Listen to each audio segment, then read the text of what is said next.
या ठिकाणी आपली जी सगळी प्रेरणास्थानं आहेत, ज्यांनी महिलांना अधिकार मिळवून दिले, महिलांना त्यांचं क्षितिज खुलं करून दिलं, अशी ही सगळी महनीय व्यक्तिमत्व आहेत.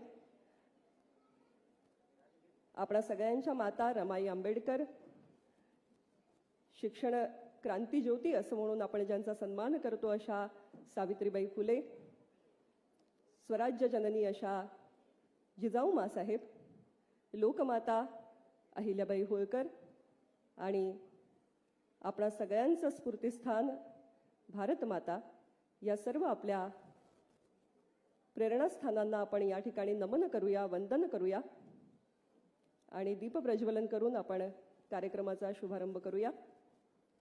नारी शक्ती विचारमंच हा महिलांचा हक्काचं व्यासपीठ आहे आणि म्हणून या ठिकाणी महिलांना प्राधान्य देण्यात आलेलं आहे. पण मी महिला प्रतिनिधी म्हणून या ठिकाणी आदिती मॅमना विनंती करू इच्छिते, आपणही मंचावरती यावं.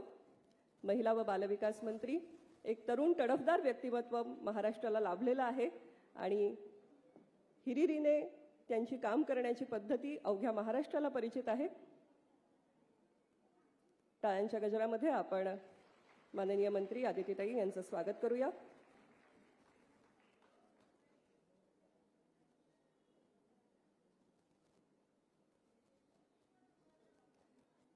शुभम करोती कल्याणम असं म्हणत रोजच आपण दिवे लागणीचा संस्कार आपल्या घरामध्ये पाळत असतो आणि तीच परंपरा आपल्याकडे कार्यक्रमांमध्ये दीपप्रज्वलनाच्या रूपाने पाळली जाते. कारण या ज्या ज्योती आहेत, या अंधारातून प्रकाशाकडे नेण्याची एक आशा आहे, ती एक वाटचाल. त्याचबरोबर मी सगळ्या मान्यवरांना आसन ग्रहण करण्याआधी अगदी एकच मिनिटं विनंती करते आहे की आपण आसन ग्रहण करू नये.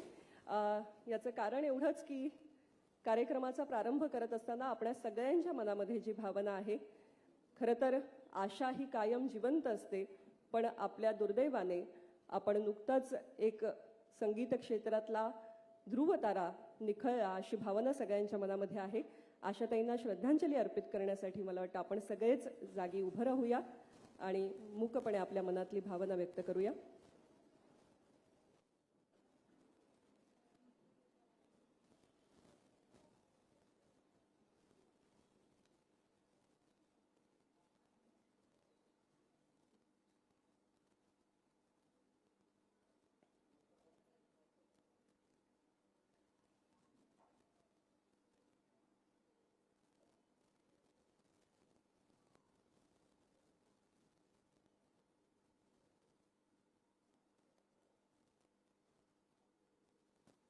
ओम शांती. धन्यवाद. आशाताईंच्या स्वरस्मृती मात्र कायमच आपल्याबरोबर राहतील. त्यांच्या स्वराने आपल्याला उदंड आनंद दिलेला आहे आणि तितकीच आशासुद्धा दिलेली आहे आणि त्यांचं उत्फुल्ल व्यक्तिमत्व कायमच आपल्या डोळ्यासमोर आपल्याला प्रेरणा देत राहील. यानंतर कार्यक्रमाची रीतसर सुरुवात करण्याआधी मला वाटतं आशाताईंना आपण स्वरातून वंदन करणं हे योग्य राहील आणि म्हणूनच मी वैशाली सामंत यांना विनंती करणार आहे की आपण जर एखाद दोन ओळीतून आशाताईंना या ठिकाणी आपल्या भावना आपण गाण्यातून व्यक्त केल्यात तर सगळ्यांच्याच वतीने.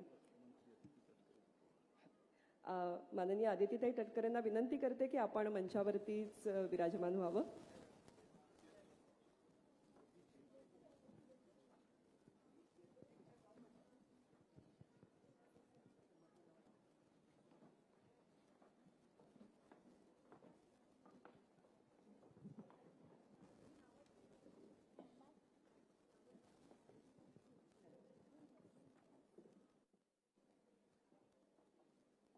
हॅलो.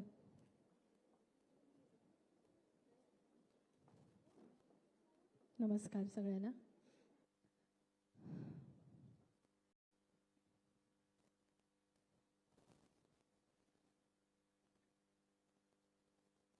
काय गाऊ आणि किती गाऊ कळत नाही आहे.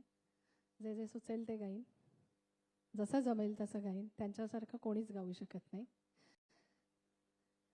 आमचं मी असं म्हणू शकते की माझं दैवत आहेत त्या.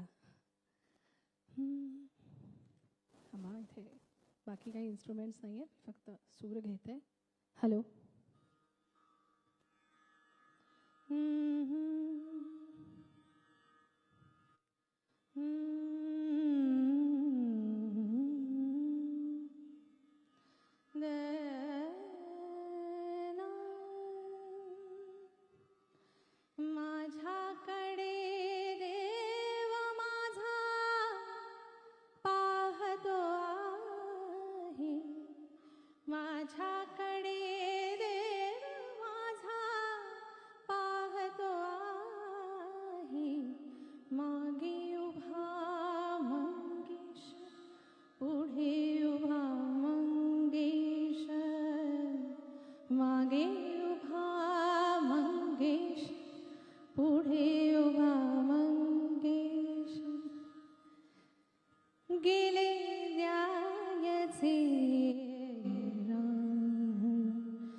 से राहुण सलोना सा सजन है और मैं हूँ सलोना सा सजन है और मैं हूँ जिया में एक आंगन है और मैं हूँ सलोना सा सजन है और मैं हूँ रेशमाच्या रेखानी लाल काळ्या धाग्यानी रेशमाच्या रेखानी लाल काळ्या धाग्यानी कर्नाटकी कशी दामी काढीला हात नगा लावू माझ्या साडीला हाय बुगडी माझी सांडली ग जाता साताऱ्याला ग जाता साताऱ्याला चुगली नगा सांगू ग माझ्या म्हाताऱ्याला ग माझ्या म्हाताऱ्याला मी मजहर होऊन बसले ग मी मजहर होऊन बसले ग सखी मी मजहर पुन्हा बसले ग मी मजहर पुन्हा भारतीय नागरिकाचा घास रोज अडतोठी सैनिक हो तुमच्यासाठी सैनिक हो तुमच्यासाठी वावरतो फिरतो आम्ही नित्य कर्म अवघे करतो रावतो चिमण्यांची बोटे भरतो परी आठव येता तुमचा परी आठव येता तुमचा आतडे तुटतसे पोटी सैनिक हो तुमच्यासाठी सैनिक हो तुमच्यासाठी आणि शेवट जे मी त्यांच्यासाठी म्हणते अभिना जाओ छोड़ कर के दिल अभी भरा नहीं अभिना जाओ छोड़ कर के दिल नहीं नहीं नहीं नहीं नहीं नहीं अभी नहीं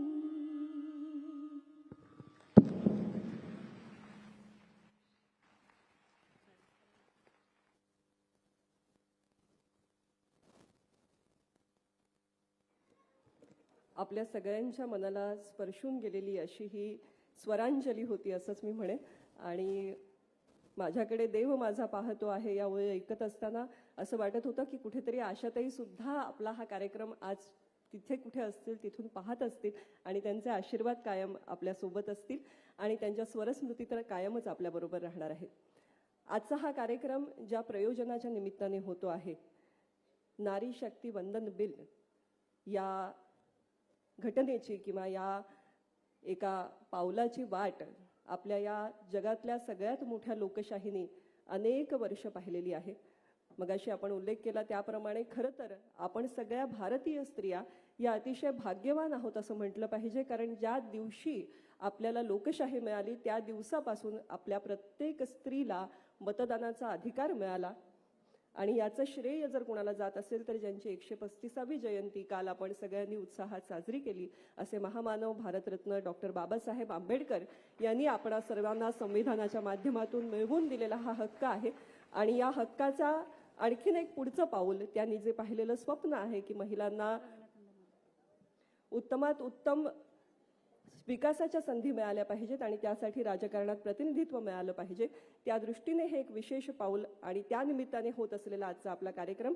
आपल्या आणखीन एक मान्यवर पाहुण्या सुप्रसिद्ध अभिनेत्री पद्मश्री रवीना टंडन यांचं या ठिकाणी आगमन झालेलं आहे. जोरदार टाळ्यांच्या गजरामध्ये आपण त्यांना मंचावर आमंत्रित करूया.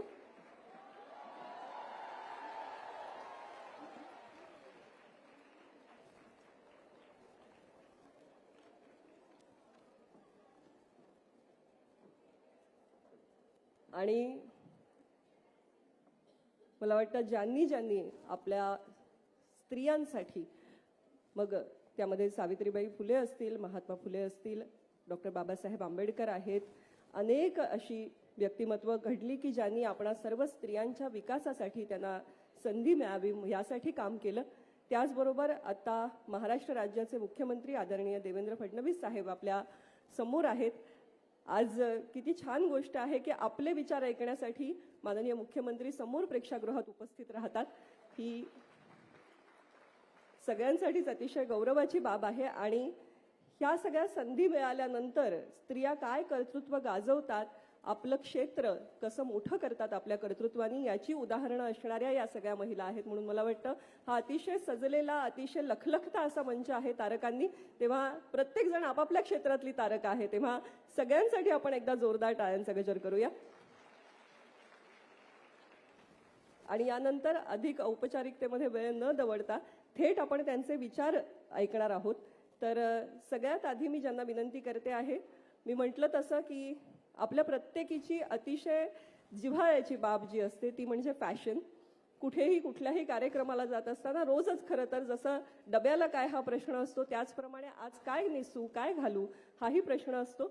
पण राष्ट्रीय आंतरराष्ट्रीय स्तरावरती ज्यांनी आपल्या फॅशन डिझायनिंगने भारताला एक नवी ओळख मिळवून दिली, सगळ्यात आधी मला उल्लेख करावासा वाटतो तो याचा की त्यांच्या माध्यमातून आज आपल्यापर्यंत एक इतकी वेगळी गोष्ट पोहोचलेली आहे. मेक इन इंडिया या माननीय पंतप्रधान महोदय आदरणीय नरेंद्र मोदीजी यांनी आपल्याला एक स्वप्न दिलं, एक ब्रीद वाक्य दिलं. त्या मेक इन इंडियाच्या माध्यमातून ज्यांनी अहिंसा रेशीम, अहिंसा सिल्क सारखा एक नवा उपक्रम आपल्या समोर मांडला, तर अशा अर्चना कोचर मॅडम या ठिकाणी आहेत. आणि मला वाटतं फॅशन क्षेत्रातलं इतकं मोठं नाव, आज अनेक इथे महिला उपस्थित असतील की ज्या फॅशन डिझायनिंगच्या क्षेत्रात येऊ इच्छितात. भारतीय परंपरा आणि आधुनिकता याचा उत्तम संगम करणाऱ्या अर्चनाताई, मी जोरदार टाळ्यांच्या गजरामध्ये त्यांना मंचावर आमंत्रित करते.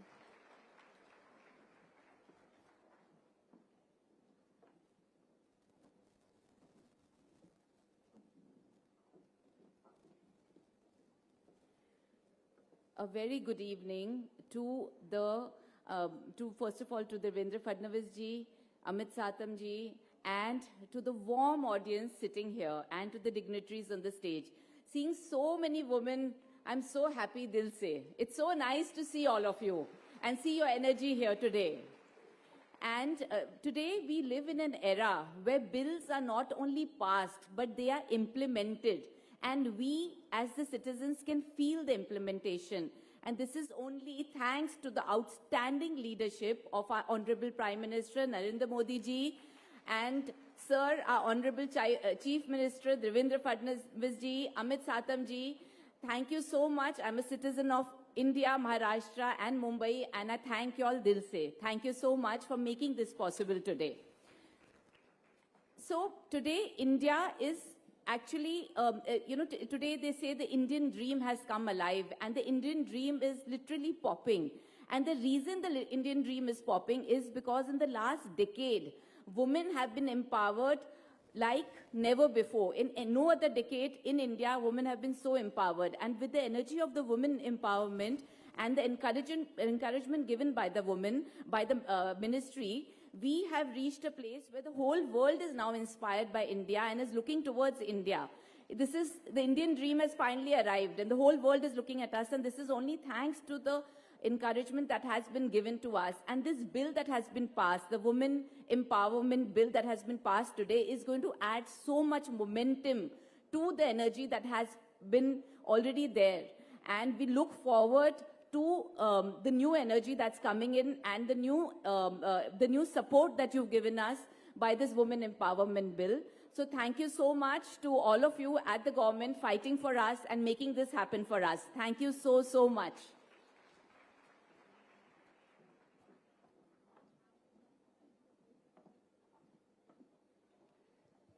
धन्यवाद अर्चनाजी. आणि खरं तर आज सगळा हा मंच इतका सजलेला आहे, इतक्या या सगळ्या कर्तृत्वशालीनी या ठिकाणी उपस्थित आहेत. आणि आता माझी नजर जाते आहे तिथपर्यंत नारी शक्ती मला दिसते आहे. आपण सगळ्या आज या कार्यक्रमाला इथे उपस्थित झालेल्या आहात. अनेक हात त्या ठिकाणाहून हलतायत. हा सगळा जो उत्साह आहे हा ज्यांच्यामुळे शक्य झालेला आहे. नारी शक्ती विचार मंच गेली अनेक वर्ष स्त्रियांच्या संदर्भामध्ये, मग महिला बचत गट असेल, आरोग्याचे आपल्या उपक्रम असतील, स्त्रियांना रोजगाराची संधी मिळावी यासाठीचं काम असेल, या सगळ्याच दृष्टीने नारी शक्ती विचार मंच हिरिरीने काम करतो आहे गेली अनेक वर्ष. आणि आज हे एक नवं पाऊल, हे एक नवं बिल येत असताना या आरक्षणाच्या संदर्भामध्ये आपणा सगळ्यांच्या मनामध्ये जागृती व्हावी यासाठी हे नारी शक्ती वंदन संमेलन या ठिकाणी संपन्न होत आहे. आणि ते करत असताना मला सांगायला अतिशय आनंद वाटतो की नारी शक्ती विचार मंचाशी अनेक कर्तृत्ववान स्त्रिया जोडल्या गेलेल्या आहेत, त्याचं नेतृत्व करत आहेत. अशा आदरणीय प्रज्ञा पुंगशे या ठिकाणी उपस्थित आहेत. या कार्यक्रमाची आजची जी आपली आमंत्रण आहे ते प्रज्ञाताईंनी आपल्याला दिलेलं आहे. मला वाटतं त्यांच्यासाठी एकदा जोरदार टाळ्यांचा गजर करूया आणि त्यांना विनंती करते की आपण सगळ्यांचं स्वागत करावं. प्रज्ञाताई स्वतः इंटेरियर डिझायनर म्हणून गेली 16 वर्ष कार्यरत आहेत आणि त्यांचं स्वप्न आहे की प्रत्येक स्त्रीचं स्वतःचं हक्काचं घर असावं आणि त्यासाठी त्यांची मोहीमही सुरू आहे. आणि त्याचबरोबर नारी शक्ती विचार मंचाच्या कामाशी त्या जोडल्या गेलेल्या आहेत. मी त्यांना विनंती करते की आपण सगळ्यांचं स्वागत करा. धन्यवाद समीरा. जिथपर्यंत नजर जाते तिथपर्यंत सगळ्या महिला दिसत आहेत. त्यासाठी आपल्याला जय जयकार व्हायलाच पाहिजे. हॉल कमी पडलाय, बहुतेक शिवाजी पार्क मैदान किंवा आझाद मैदान हवं होतं आपल्याला. नमस्कार, सर्वांचं स्वागत. मी नारी शक्ती मंचाच्या वतीने प्रज्ञा पोंक्षे आपल्या सगळ्यांचं मनापासून स्वागत करते. मी गेले कित्येक वर्ष व्यवसाय करतेय आणि त्या व्यवसायाबरोबर महिलांच्या एका स्वप्नासाठी मी खूप वर्ष काम करतेय. त्या स्वप्नाचं नाव आहे हर हायनेस्ट. आणि या हर हायनेस्टच्या माध्यमातून मी प्रत्येक महिलेला हे सांगत असते की स्वतः पैसे कमव, साठव आणि स्वतःचं स्वप्नातलं घर पूर्ण कर. मग ते कुठेही कर, पण हे स्वप्न स्वतःचं मन पूर्णपणे स्वतःच्या पैशांनी पूर्ण कर, असं मी त्याच्या मागचं काम करत असते. त्या कामाच्या स्वरूपातनं आज मला इथे उभं राहून ह्या विचारांबद्दल आणखीन पुढचं पाऊल टाकण्यासाठी संधी दिली, त्याबद्दल सर्वांचे आभार. महिलांच्या सक्षमीकरणासाठी आपण हे जे काम करतोय आणि त्याच्यासाठी आपण सर्व महिला एकत्र येऊन आजचा हा कार्यक्रमाला तुम्ही सगळ्याजणी आलात, त्याबद्दल मी प्रथम सर्वांचे आभार मानते. महिलांना मुख्य प्रवाहात आणण्याचं सगळ्यात महत्त्वाचा एक विचार जो मांडला गेलाय तो आदरणीय पंतप्रधान नरेंद्र मोदीजींनी, ज्याचा हा कार्यक्रम आपलं एक ठसा उमटवेल असं एक आय थिंक पाऊल आहे. त्यामुळे मला सर्वांचं मनापासून स्वागत. आणि या सगळ्या कार्यक्रमाला आलेले आपले आजचे मान्यवर या सगळ्यांचं मी स्वागत करते. आपले लाडके मुख्यमंत्री देवेंद्रजी फडणवीस, आपलं स्वागत. उपमुख्यमंत्री Eknath Shinde on the way आहेत, त्यांचं आपण स्वागत परत करूच. आदिती तटकरे आपल्या तडफदार नेत्या, त्यांचंही आपल्याकडे सर्वांचं स्वागत. त्याशिवाय आज आपल्याबरोबर आत्ता इतकं सुमधुर आशाताईंची आठवण जागृत करणारं जे सुंदर, म्हणजे संपूच नये अशा गाण्याची मैफिल 2 मिनिटं का होईना पण ऐकली, त्या आपल्या लाडक्या वैशाली सामंत मॅडम. रोज आपण ज्यांना टीव्हीवर बघतो हास्य जत्रेच्या माध्यमातून, प्राजक्ता माळी आपल्या लाडक्या, त्यांचं स्वागत. रुबल नैगी मैडम, आपका सहर्ष स्वागत, thank you. Fashion designer Archana Kochhar, welcome. Snehalata Swami madam, thank you so much for coming. Ujjwala Chakradev madam, thank you so much. आणि सगळ्यांच्या लाडक्या रवीना टंडनजी. मी पुढची सगळी सूत्र समीरा मॅडमना देते आणि इथेच आपला कार्यक्रम पूर्ण आपण ऐकणार आहोत शेवटपर्यंत. Thank you so much. थँक्यू. धन्यवाद. मला वाटतं नारी शक्ती विचार मंचासाठी सुद्धा आपण एकदा जोरदार टाळ्यांचा गजर करूया, कारण आज त्या माध्यमातून आपण सगळ्याजणी एकमेकींना भेटतो आहोत. हे विचार मंथन या ठिकाणी घडतं आहे आणि खऱ्या अर्थाने आपल्याला ज्या मार्गदर्शन करणार आहेत आणि ते करण्याची क्षमता ठेवतात, कारण एक स्त्री प्रशासनामध्ये जेव्हा वावरते तेव्हा तिच्याकडे अनुभवांचा खजिना बनत असतो आणि राजकीय क्षेत्रामध्ये स्त्रियांच्या नेमक्या काय गरजा आहेत, काय आणखीन आपली भविष्यातली दिशा असायला हवी, हे मला वाटतं आपल्याबरोबर असणाऱ्या तहसीलदार मॅडम स्नेहलता स्वामी यांना अगदी व्यवस्थित माहिती आहे. त्यांच्या अनुभवातून त्यांना ते माहिती झालेलं आहे.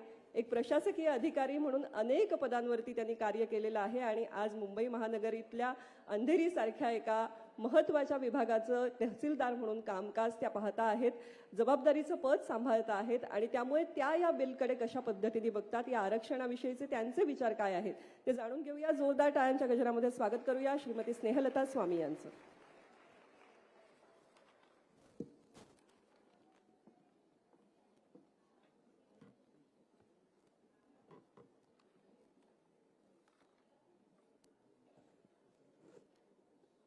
आदरणीय महाराष्ट्राचे लाडके मुख्यमंत्री माननीय देवेंद्रजी फडणवीस साहेब, या कार्यक्रमासाठी उपस्थित मंचावर महिला व बालविकास मंत्री आदितीताई तटकरे,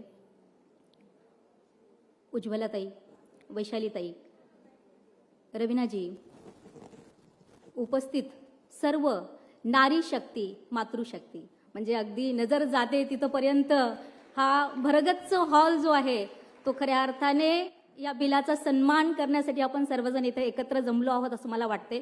सर्वप्रथम खरं तर मी देशाचे पंतप्रधान माननीय नरेंद्र मोदीजी यांचं मनापासून आभार व्यक्त करते आणि आपल्या सर्वांना विनंती करते की आपण एकदा जोरदार टाळ्यांच्या गजरात माननीय पंतप्रधान मोदीजी यांचं स्वागत करूयात, आभार व्यक्त करूयात. कारण 27 वर्षाचा प्रवास याला एक पूर्ण विराम देण्याचं महत्त्वाचं, अतिशय महत्त्वाचं कार्य माननीय मोदीजींनी केलेलं आहे आणि जे आपलं स्वप्न होतं त्याला सत्य स्वरूपात साकार करण्याचा हा जो अतिशय महत्त्वाचा निर्णय आहे तो 21व्या शतकातील मला वाटतं सगळ्यात महत्त्वाचा निर्णय आहे जो की नारी शक्तीला समर्पित आहे. अतिशय सुंदर योगायोग आहे. 11 एप्रिल आपण महात्मा ज्योतिबा फुले यांची 200वी जयंती साजरी केली, ज्यांनी स्त्रियांना शिक्षणाचा हक्क मिळवून दिला, क्रांतीज्योती सावित्रीबाई समवेत.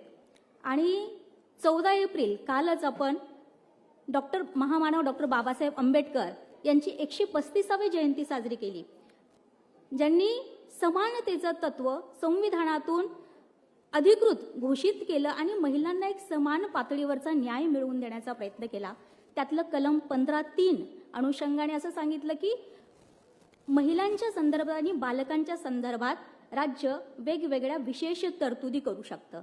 आणि ह्या सगळ्या दृष्टिकोनातून जर पाहिलं तर 16 एप्रिल ते 18 एप्रिल दरम्यान होणारं विशेष सत्र हे अधिक महत्त्वाचं आहे. त्या दृष्टिकोनातून बाबासाहेब म्हणतात की समाजाची प्रगती जी आहे ती मी महिलांच्या प्रगतीवरून मोजतो. हे अतिशय महत्त्वाचं विधान आहे. आणि याची प्रचिती आपल्याला जेव्हा जेव्हा आपण इतिहासाकडे पाहतो तेव्हा लक्षात येते. सिंधू संस्कृती ही भारतीय संस्कृती जी आदर्श मानली गेली संपूर्ण जगामध्ये, ती मातृपूजक होती. त्यामुळे भारताची प्रगती त्या काळात झालेली होती, आपल्या सगळ्यांना त्याचा परिचय आहे. वैदिक संस्कृती, यत्र नार्यस्तु पूज्यन्ते रमन्ते तत्र देवतः अशी म्हणणारी ही संस्कृती आणि वेदवाणी लिहिणाऱ्या आमच्या भगिनी त्या काळात होत्या आणि राष्ट्र एक वैभवावर होतं. राष्ट्राची प्रगती एक अत्युच्च शिखरावर होती. मध्ययुगीन भारतात जशी जशी परकीय आक्रमणं होत गेली आणि महिलांची स्थिती खालावत गेली खऱ्या अर्थाने. आणि आत्ताच आपण यापूर्वी झालेल्या कार्यक्रमात वेगवेगळ्या महिला, आदर्श महिलांचं व्यक्तिमत्व साकार झालेलं इथं पाहिलं. जसे की जिजाऊ मासाहेब, एक शक्ती जागी झाली आणि स्वराज्य घडलं. चोंडीगावच्या आमच्या अहिल्याबाई होळकर घराण्याचं साम्राज्य अतिशय कुशलतेने सांभाळतात ही संपूर्ण महाराष्ट्राला नव्हे संपूर्ण भारताला गौरवशाली वाटणारी बाब आहे ती नारी शक्तीचा सन्मान आहे असं मी म्हणेल. आणि आधुनिक काळात वेगवेगळ्या क्षेत्रांमध्ये महिलांचा सहभाग मोठ्या प्रमाणात वाढला आहे आणि ज्या त्या ठिकाणी आहेत त्या ठिकाणी अतिशय चांगल्या पद्धतीने काम करतायत. या ठिकाणी महाराष्ट्राचे माननीय मुख्यमंत्री महोदय उपस्थित आहेत की ज्यांनी समाजामध्ये आणि प्रशासनात आणि राजकारणात अर्थकारणात महिलांना अतिशय प्राधान्याचं स्थान दिलेलं आहे आणि सगळ्या क्षेत्रामध्ये महिला जबाबदाऱ्या अतिशय सक्षमपणे पार पाडत आहेत. आता आपण याची पार्श्वभूमी या बिलाची समजून घेण्याचा प्रयत्न करूयात. 1992-93 ला 73वी 74वी घटना दुरुस्ती झाली आणि स्थानिक स्वराज्य संस्थांमध्ये महिलांना 1/3 आरक्षण मिळालं.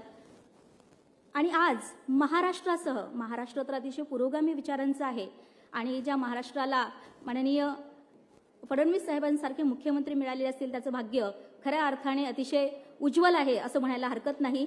50%हून अधिक महाराष्ट्रासह 21 राज्यात 50%हून अधिक आरक्षण स्थानिक स्वराज्य संस्थांमध्ये महिलांना मिळालेलं आहे.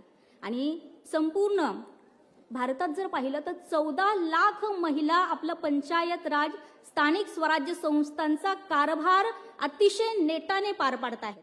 ही अतिशय गौरवाची बाब आहे. मागच्या भाषणामध्ये सुद्धा आपण ऐकलं नरेंद्र मोदी साहेबांचं भाषण की संपूर्ण जगाला आश्चर्यचकित होईल या पद्धतीने हे नेतृत्व आहे. संपूर्ण भारतात जर पाहिलं तर 44% स्त्री शक्ती पंचायत राज स्थानिक स्वराज्य संस्थांमध्ये अतिशय महत्वाची भूमिका बजावते आहे. युके सारखा देश सुद्धा म्हणजे 34% आहे, फ्रान्स 40%, जर्मनी 27%. त्या दृष्टिकोनातून भारतातलं हे प्रमाण जर पाहिलं तर अतिशय महत्वपूर्ण आहे आणि जगासाठी ही अत्यंत आश्चर्याची बाब आहे. 1992 मध्ये या बिलाची जर आपण पार्श्वभूमी पाहायला सुरुवात केली तर 1992 मध्ये लोकसभा आणि विधानसभेमध्ये महिला आरक्षणाचं हे पहिलं बिल मांडलं गेलं, परंतु ते पास होऊ शकलं नाही. 1998 अटल बिहारी वाजपेयीजीचे सरकार त्या काळामध्ये सुद्धा हे बिल मांडण्याचा प्रयत्न झाला, परंतु ते बिल पास होऊ शकलं नाही. 1999 परत अटल बिहारी वाजपेयीजींचे सरकार, त्यानंतर 2002, 2003, 2004, 2008ला सुद्धा विधेयक मांडलं गेलं. 2010ला हे विधेयक राज्यसभेत मांडलं गेलं, परंतु लोकसभेपर्यंत पोहोचू शकलं नाही. आणि म्हणजे हा एकूण 27 वर्षाचा प्रवास 2023ला पूर्ण झाला आणि या अथक प्रयत्नानंतर सप्टेंबर 2023 मध्ये महिला आरक्षणाचं नारी शक्ती वंदन अधिनियम जो आहे तो पारित झाला. लोकसभेमध्ये हा अधिनियम 454 या मताने बहुमताने पास झाला आणि राज्यसभेत पूर्ण बहुमताने 214 पूर्ण बहुमताने पास झालं. आणि 28 सप्टेंबर रोजी महामहिम राष्ट्रपती द्रौपदीजी मुर्मू यांची यावरती स्वाक्षरी झाली आणि हा अत्यंत महत्वाचा आणि आपल्या सगळ्यांसाठी गौरवाची बाब आहे की ज्यावरती द्रौपदीजी मुर्मूजी यांची स्वाक्षरी आहे. मात्र अद्याप हे बिल लागू झालेलं नाही. हे बिल लागू होण्याची गरज काय आहे तर 2047 हे आपलं विकसित भारताचं स्वप्न आहे. सबका साथ, सबका विकास, सबका प्रयास. मग संपूर्ण भारताचा विकास करायचा तर आपला प्रयास पाहिजे की नाही. महिला शक्ती ही अर्धी आहे की नाही. इथे तर अख्खा हॉल भरलेला आहे. महिला शक्ती ही 140 करोड एवढी आपली भारतातली ही जनता आहे, तर मग आमचाही त्यामध्ये वाटा असणं अत्यंत महत्वाचं आहे. आणि सगळ्यात महत्वाचं म्हणजे 2025 मध्ये माननीय सर्वोच्च न्यायालयाच्या न्यायाधीश जस्टिस नागरत्न म्हणतात की संसदेमध्ये सर्वाधिक अल्पसंख्याक कोण आहे तर त्या महिला आहेत. म्हणजे एकूण जर प्रमाण पाहिलं संसदेतलं महिलांचं ते 14 ते 15% आहे आणि भारताची अर्धी भागीदारी, अर्धी लोकसंख्या 140 करोड महिलांची असताना हे प्रमाण अतिशय नगण्य ठरतं. म्हणजे एकूण पूर्ण याच्यामध्ये 4664 MPs आणि MLA मध्ये फक्त 464 महिला आहेत. हे प्रमाण वाढवण्याची गरज आहे आणि भारताचं संविधान आपल्याला राजनैतिक न्याय प्रदान करण्याचं आश्वासन देतं. म्हणून हे बिल पास होणं म्हणजे लागू होणं अत्यंत गरजेचं आहे. आणि या सगळ्यांमध्ये महत्वाचं आहे की जस्टिस डिलेड, जस्टिस डिनाईड असं आपण म्हणतो. त्यामुळे जितका विलंब होईल त्या अर्थाने महिलांवरती तो अन्याय होऊ शकतो. आणि त्यातही सगळ्यात महत्वाचं 2 आंतरराष्ट्रीय बाबीचा मी उल्लेख या ठिकाणी करते. 1979 आंतरराष्ट्रीय एक करार होता त्या करारावरती भारताने स्वाक्षरी केलेली आहे. कुठला हा करार आहे? तर महिलांमध्ये ज्या कुठल्या डिस्क्रिमिनेशन आहेत, एक ज्या विषमता आहेत, जे भेदभाव आहेत ते कमी करण्याचा आणि महिलांचा सर्वांगीण विकास करण्यासाठी भारत कटिबद्ध आहे. हे ते बिल होतं. त्या करारावरती भारताची स्वाक्षरी आहे. त्यानंतर संसदेमध्ये एक स्थायी समिती आहे. त्या स्थायी समितीने एक अहवाल दिला की पंचायत स्तरावर संपूर्ण महिला अतिशय नेटाने काम करत आहेत आणि यांचं जर प्रमाण जे आहे ते संसदेमध्ये, लोकभवनामध्ये, विधान भवनामध्ये वाढलं तर देशाची प्रगती निश्चित होईल. हा एक अहवाल समोर आलेला आहे. आणि काही राज्य अशी आहेत, मिझोराम इथे 0 महिला प्रतिनिधित्व आहे, हिमाचल सारखा प्रदेश यामध्ये फक्त 1 आहे. म्हणजे एकूण सेक्स रेशो जर पाहिला तर 1000 पुरुषांच्या मागे 1028, 1020 महिला आहेत. त्या दृष्टिकोनातून जर पाहिलं तर हे प्रमाण लोकसभेमध्ये आणि विधान भवनामध्ये वाढणं आवश्यक आहे. म्हणून हे बिल लागू होणं गरजेचं आहे. अजून एक महत्त्वाची शेवटची बाबी मी इथे अधोरेखित करते, ते म्हणजे वर्ल्ड इकॉनॉमिक फोरम जो आहे, जो जेंडर गॅप रिपोर्ट दरवर्षी तयार करत असतं. 2025चा जर हा रिपोर्ट पाहिला त्यामध्ये पॉलिटिकल पार्टिसिपेशन आहे, एज्युकेशन आहे, हेल्थ आहे आणि इकॉनॉमिक पार्टिसिपेशन आहे. बाकीच्या 3 क्षेत्रात तर महिलांचं हे प्रमाण अतिशय चांगलं आहे, स्तुत्य आहे.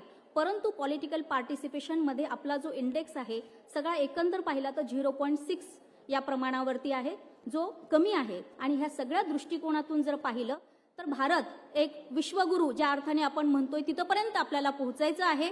तर आपल्या भारतातलं हे प्रमाण महिलांचं लोकभवनातलं, विधान भवनातलं वाढायला हवं, हे अतिशय महत्त्वाचं आहे.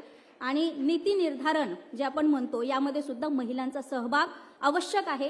कारण जेव्हा जेव्हा महिला, माननीय मोदीजी म्हणतात की जेव्हा जेव्हा महिला प्रशासनात आणि त्या ठिकाणी चांगल्या पद्धतीने काम करतात, एक संवेदनशीलता त्या ठिकाणी आहे आणि अधिक चांगले निर्णय होण्यासाठी सुद्धा महिलांचं हे प्रतिनिधित्व त्या ठिकाणी आवश्यक आहे. आज मला या ठिकाणी एक शेवटचं मी उदाहरण सांगते. हिंदू कोड बिल जेव्हा महिलांच्या सन्मानार्थ म्हणजे महिलांना वेगवेगळ्या संधी देण्यासाठी पारित झालेलं होतं, पारित होण्याचा प्रयत्न झाला आणि ते खरं तर पास होऊ शकलेलं नाही. परंतु बाबासाहेबांचा जो प्रयत्न होता त्यांना मानपत्र देण्यासाठी अशीच एक भव्य सभा भरली होती. महिलांचा प्रचंड उत्स्फूर्त प्रतिसाद त्या सभेला होता आणि बाबासाहेब म्हणाले की महिलांनी हे बिल पास होऊ शकलं नाही याचं कारण आहे महिलांची मनोदुर्बलता. ही मनोदुर्बलता टाकून महिलांनी आपल्या हक्कासाठी पुढे यायला हवं, तरच ते बिल पास होऊ शकलं असतं. असं म्हटलं जातं की अश्वम नैव गजम नैव व्याघ्रम नैव नैवच अजापुत्रा बलिदध्या देवम दुर्बल घातका. दुर्बलाला तर देव सुद्धा सहाय्य करू शकत नाही. आणि परंतु हे चित्र आता मला बदललेलं दिसतंय. त्या काळात ते बिल पास होऊ शकलं नाही, त्याचं कारण बाबासाहेबांनी सांगितलं. पण आज इथे मोठ्या संख्येने आपण सगळेजण उपस्थित आहात. निश्चितच याचे पडसाद जे आहे ते संपूर्ण भारतभर उमटतील. महाराष्ट्रातल्या सगळ्या महिलांपर्यंत हा संदेश जाईल आणि आपण सगळेजण म्हणून एकत्रित हे बिल लागू करण्यासाठी आपण सगळेजण आपल्या पद्धतीने प्रयत्न कराल अशी माझी आपल्या सगळ्यांना एक आश्वासन आहे, विनंती आहे. आणि मी माझे 2 शब्द संपवते. जय हिंद, जय महाराष्ट्र. धन्यवाद स्नेहलता स्वामी मॅडमसाठी. एकदा आपण जोरदार टाळ्यांचा गजर करूया. आपण इतक्या उत्तम पद्धतीने काय पार्श्वभूमी आहे, याचं काय महत्त्व आहे, हे इतक्या सुंदर पद्धतीने आमच्यासाठी विशद केलं. आणि यानंतर मला अशा एका व्यक्तीला खरं तर बोलायला सांगायचं, पण त्याहीपेक्षा मला वाटतं त्या आपल्याला इतक्या जवळच्या आहेत की आपण त्यांच्याशी गप्पा मारूया. 90sचा सिनेमा असं म्हटल्यानंतर ज्यांचं व्यक्तिमत्व आपल्या डोळ्यासमोर येतं, ज्यांनी आपल्या अभिनयाने, आपल्या नृत्य कौशल्याने आणि आपल्या सौंदर्याने अवघ्या भारताला वेड लावलेला आहे, अशा रवीना टंडनजी आपल्याबरोबर आहेत. पण अभिनेत्री म्हणून त्यांची कारकीर्द, मॅम यू कॅन सिट.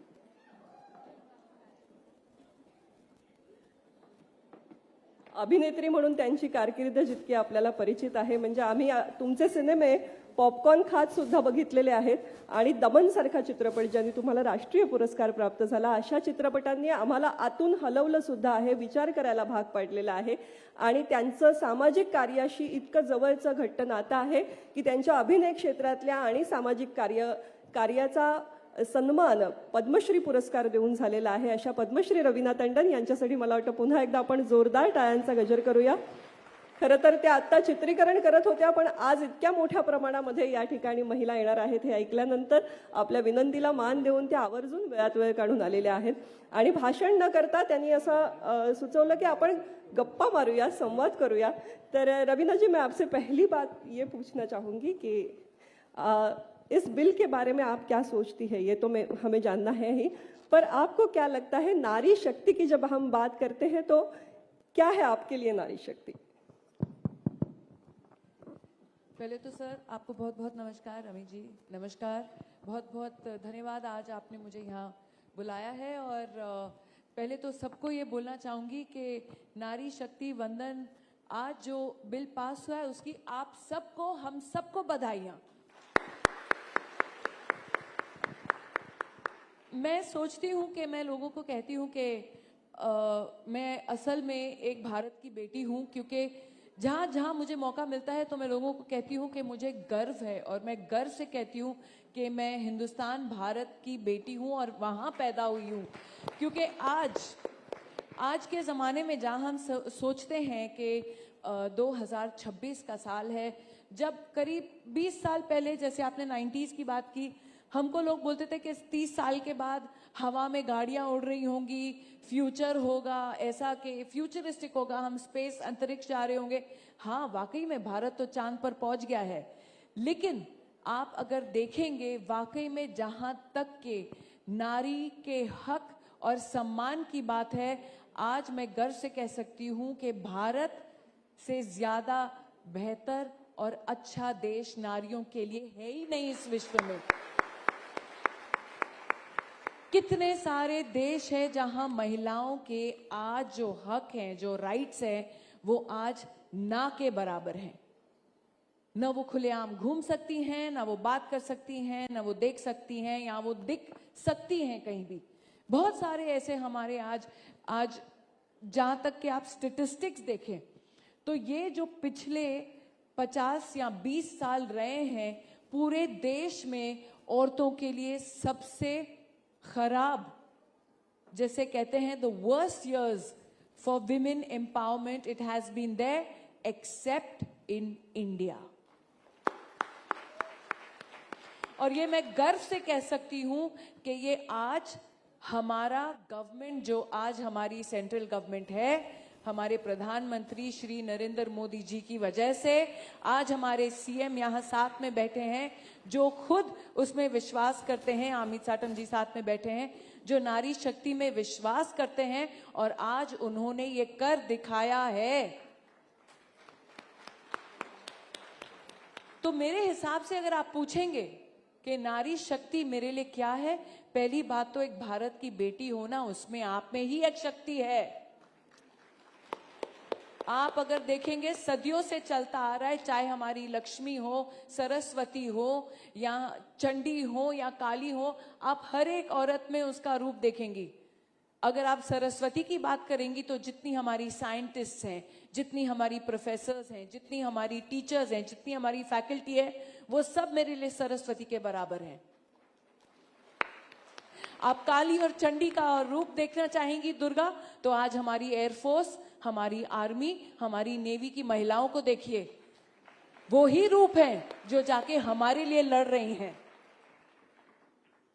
आज आप बात करेंगे लक्ष्मी की, तो हमारी जितनी अकाउंटेंट औरतें हैं, हमारी घर की जितनी गृह लक्ष्मियां हैं, जो बाहर जाके रोज हर महीने घर में आमदनी लाती हैं, वो लक्ष्मी हैं. ये सब अपने आप में देवियां हैं. और ये आज जो हमारे को ये शक्ति मिली है कि आज हम ये जो हमारी अंदरूनी शक्ति है, उसको जो हम, आप किस भी रूप में ले लीजिए, आप मातृ के रूप में ले लीजिए, आप बहन के रूप में ले लीजिए, आप ग्रास रूट लेवल की एक्सपीरियंस की बात कर लीजिए, जो एक्सपीरियंसेस आज आप में हैं, आज हमको हमारे प्रधानमंत्री नरेंद्र मोदी जी ने वो शक्ति दी है कि आज हम उसको हमारे पार्लियामेंट में लेके हम अपने आप को प्रस्तुत कर सकते हैं. We have a voice today to speak and speak loud and clear. और ये मुमकिन हुआ है मेरे हिसाब से आज के जमाने में हमारी आज की जो सरकार है वो सिर्फ बातों से नहीं मानती, वो कर दिखाती है। हम कब से सोच रहे हैं कि हाँ एक दिन आएगा जब ऐसा होगा, लेकिन वो दिन आ गया है। अब हम लोगों में है कि हम अपने आप को किस रूप से और कैसे पहचान ज्यादा बढ़ाएं, अपना जो इंक्लूजन है, जो हमको आज ये राइट्स मिले हैं, उसको हम किस सही प्रकार से इस्तेमाल कर पाए। ये अब सहन शक्ति जिसे कहते हैं, जो औरतें फेमस है, हमारे से ज्यादा सहन शक्ति शायद और कोई तो है ही नहीं स्पीशीज, एक ही स्पीशीज है। सॉरी, मैं आप लोग को ये नहीं कहना चाहूंगी, लेकिन जरूर ये कहना चाहूंगी कि औरतें जानी जाती हैं अपनी सहन शक्ति के लिए, और इसलिए शायद ऊपर वाले ईश्वर ने हमको दिया वो वरदान कि हम लाइफ, जिंदगी को आगे बढ़ाएं। We can procreate, we can produce, और हम उस लाइफ को आगे आगे आगे बढ़ाएं, और अपनी देश को भी उसी तरीके का जो एक सम्मान एक औरत को मिलना चाहिए। जहां आप विश्व की बात करती हैं, हमारी यहाँ पे एक महिला मित्र हैं जिन्होंने विश्व गुरु के सम्मान से हमारे देश को कहा, और मैं जरूर समझती हूँ कि आज we lead by an example. आज मुझे नहीं लगता कहीं और किसी भी पार्लियामेंट, जिस तरीके से इन्होंने स्टेटिस्टिक्स सुनाए, बहुत ही इंटरेस्टिंग था। और इसलिए इस तरीके के जो आज ये हमारा सम्मेलन हुआ है, ये ही शक्ति हम लेकर आगे बढ़कर कदम उठाकर पार्लियामेंट में घुसे, जो आज हमको 30% की इजाजत मिली है, और हमारे देश को उन्नति की तरफ ले जाएं। रवीना जी, एक और सवाल मैं आपको पूछना चाहूंगी, और एक बात मैं चाहती हूं कि आप सबसे कहें। एक सवाल ये, मुझे लगता है हर किसी के मन में वो सवाल है कि हम इतने सालों से आपको देखते आ रहे हैं, मतलब आपकी फिल्मों से लेकर आज OTT तक हमने आपको देखा है, और जब कभी आपने वर्दी पहनी है अपनी भूमिका में, तो आप उस वर्दी को न्याय देते हुए हमें दिखी है, वो आपको बहुत सूट करी है वो वर्दी। तो इस सब के साथ हम जानना चाहेंगे कि इसका राज क्या है। आप यकीन नहीं करेंगी, लेकिन जब मैं मतलब कॉलेज में या स्कूल के लास्ट ईयर्स में थी, मैं किरण बेदी जी की बहुत बड़ी फैन थी, और मुझे जी हाँ, आई थिंक वो हमारे ज़माने की एक लीड बाय एग्जाम्पल है, जिनको हम सब देखकर इंस्पायर होते थे। अब तो जो मौके मिलते हैं हमारी लड़कियों को, हमारी महिलाओं को, वो बहुत ही एक आसान प्रोसेस हो गया है कि आज हमारी महिलाएं एयरफोर्स में भी हैं, नेवी में भी हैं, आर्मी में भी हैं, एंड ग्राउंड बैटल के लिए भी आज अग्रीमेंट आ चुका है। And I think women soldiers are also very very capable and powerful, एक फुल बटालियन जो हमारा बन रहा है। तो उस समय मेरी भी इच्छा थी कि मैं IPS ज्वाइन करूं, मेरी लाइफ लॉन्ग इच्छा थी कि मैं IPS ज्वाइन करूं, क्योंकि जब हम उनके किस्से सुनते थे तो एक न्याय देने का और एक वो जो स्ट्रेंथ होता है, एक जो शक्ति होती है हम औरतों में, कि वो यू नो दैट फीलिंग कि जस्टिस मिलनी चाहिए, यू नो एक न्याय होना चाहिए, चाहे हमारी महिलाओं के लिए हो या कोई भी गरीब, I don't mean poverty line गरीब, बट गरीब इंसान जिसके साथ अन्याय हो रहा हो, उस हिसाब से। तो मैं उनसे बहुत इंस्पायर होती थी, क्योंकि मैं सुनती थी वो अपनी जीप लेके निकल जाती थी रात में, और जहाँ देखती थी कहीं ईव टीजिंग हो रही है या कुछ महिलाओं के साथ कुछ ऐसे हरकतें हो रही हैं, तो इमीडिएटली अंदर। अब तो खैर हमारे राज में बुलडोजर चल जाता है।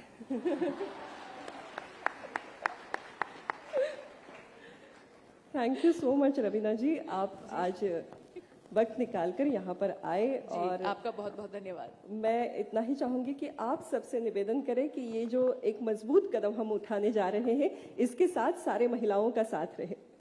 आई थिंक वो तो मैंने बोल ही दिया, एंड मजबूत कदम जो है ये उठा चुके हैं जी। तो अब उसे कैसे संवारना है, उसको किस मुकाम तक लेके जाना है, अब वो हमें एक ठेस डिसीजन के साथ ज़रूर ये आगे बढ़ना पड़ेगा। एंड एक दो बातें थी जो मैं समझती हूँ कि बहुत ही इम्पोर्टेंट हैं। एक तो जो हमारी जितनी महिलाएं हैं जो जहाँ के एक घर गृहस्थी से निकाल के उनका जो एक्सपीरियंस होता है उसको लोग अंडर एस्टिमेट करते हैं कि अरे ये तो सिर्फ हाउसवाइफ है, लेकिन वो ही हाउसवाइफ का जो एक्सपीरियंस होता है, जो ग्रास रूट लेवल पे उनकी जो बुद्धि चलती है, किस तरीके से एक 100 रुपए में भी वो पूरे अपने घर की चाल चलन करती है, पूरा अपना घर गृहस्थी संभालती है, घर की भाजी खरीदती है, अकाउंट्स करती है और अपने बच्चों की स्कूल की भी फीस, एग्जाम्पल दे रही हूँ। वो ही बुद्धि लेकर अगर हम एक अच्छे quantity in the sense as a mass level, जी, as if Community we level get पे, एक into- समाज के yes, तौर पर। for a community, if that experience we take with us to the parliament as well, besides knowing how to run the world, I think the world will be a better place to live in.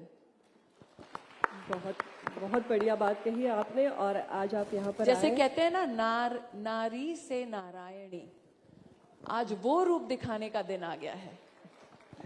और इससे पहले कि आप आज हमें अलविदा कहे, क्योंकि मुझे पता है आपको शूट के लिए जाना है, आज आप यहाँ पर पधारे हैं तो हम चाहते हैं हम आपको सम्मानित करें। मैं अदिति जी से विनती करूंगी कि कृपया आप उन्हें सम्मानित करें।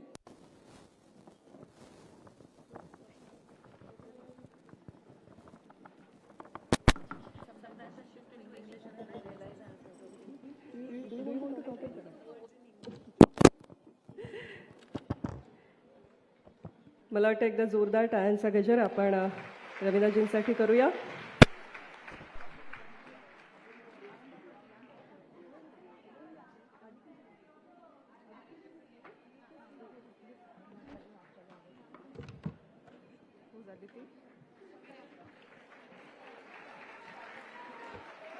माननीय मुख्यमंत्री महोदय स्वतः मंचावरती येत आहेत पद्मश्री रवीना टंडन यांचा सन्मान करण्यासाठी।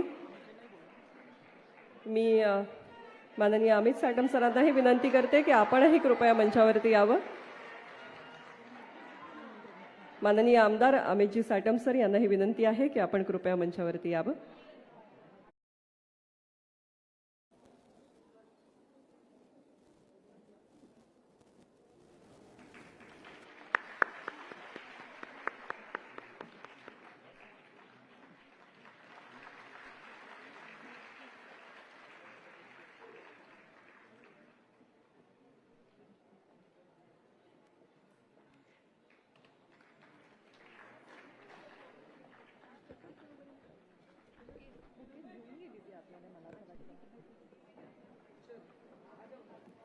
आणि पुन्हा एकदा मला वाटतं आपण जोरदार टाळ्यांच्या गजरामध्ये पद्मश्री रवीना टंडन यांना खूप खूप शुभेच्छा देऊया त्यांच्या पुढील वाटचालीसाठी। आणि आज त्यांनी येऊन आपला सगळ्यांचा उत्साह इतका वाढवला त्यासाठी त्यांचे मनपूर्वक आभार। आता ज्या मुद्द्याचा त्यांनी उल्लेख केला की प्रत्येक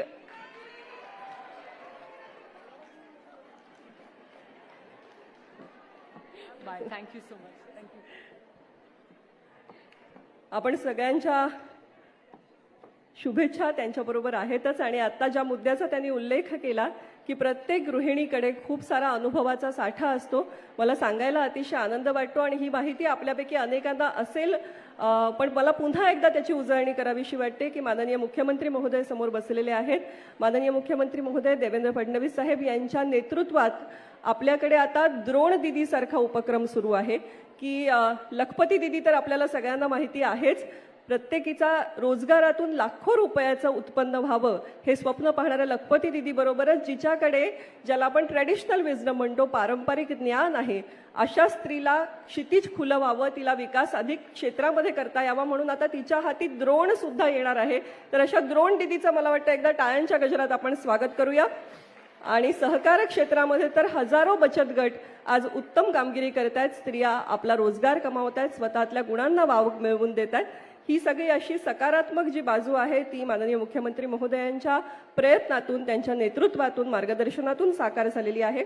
यानंतर मी अशा एका व्यक्तीला मंचावरती आमंत्रित करणार आहे जिचे विचार ऐकणं हे निश्चितच आपल्या सगळ्यांसाठी खूप महत्त्वाचं असणार आहे।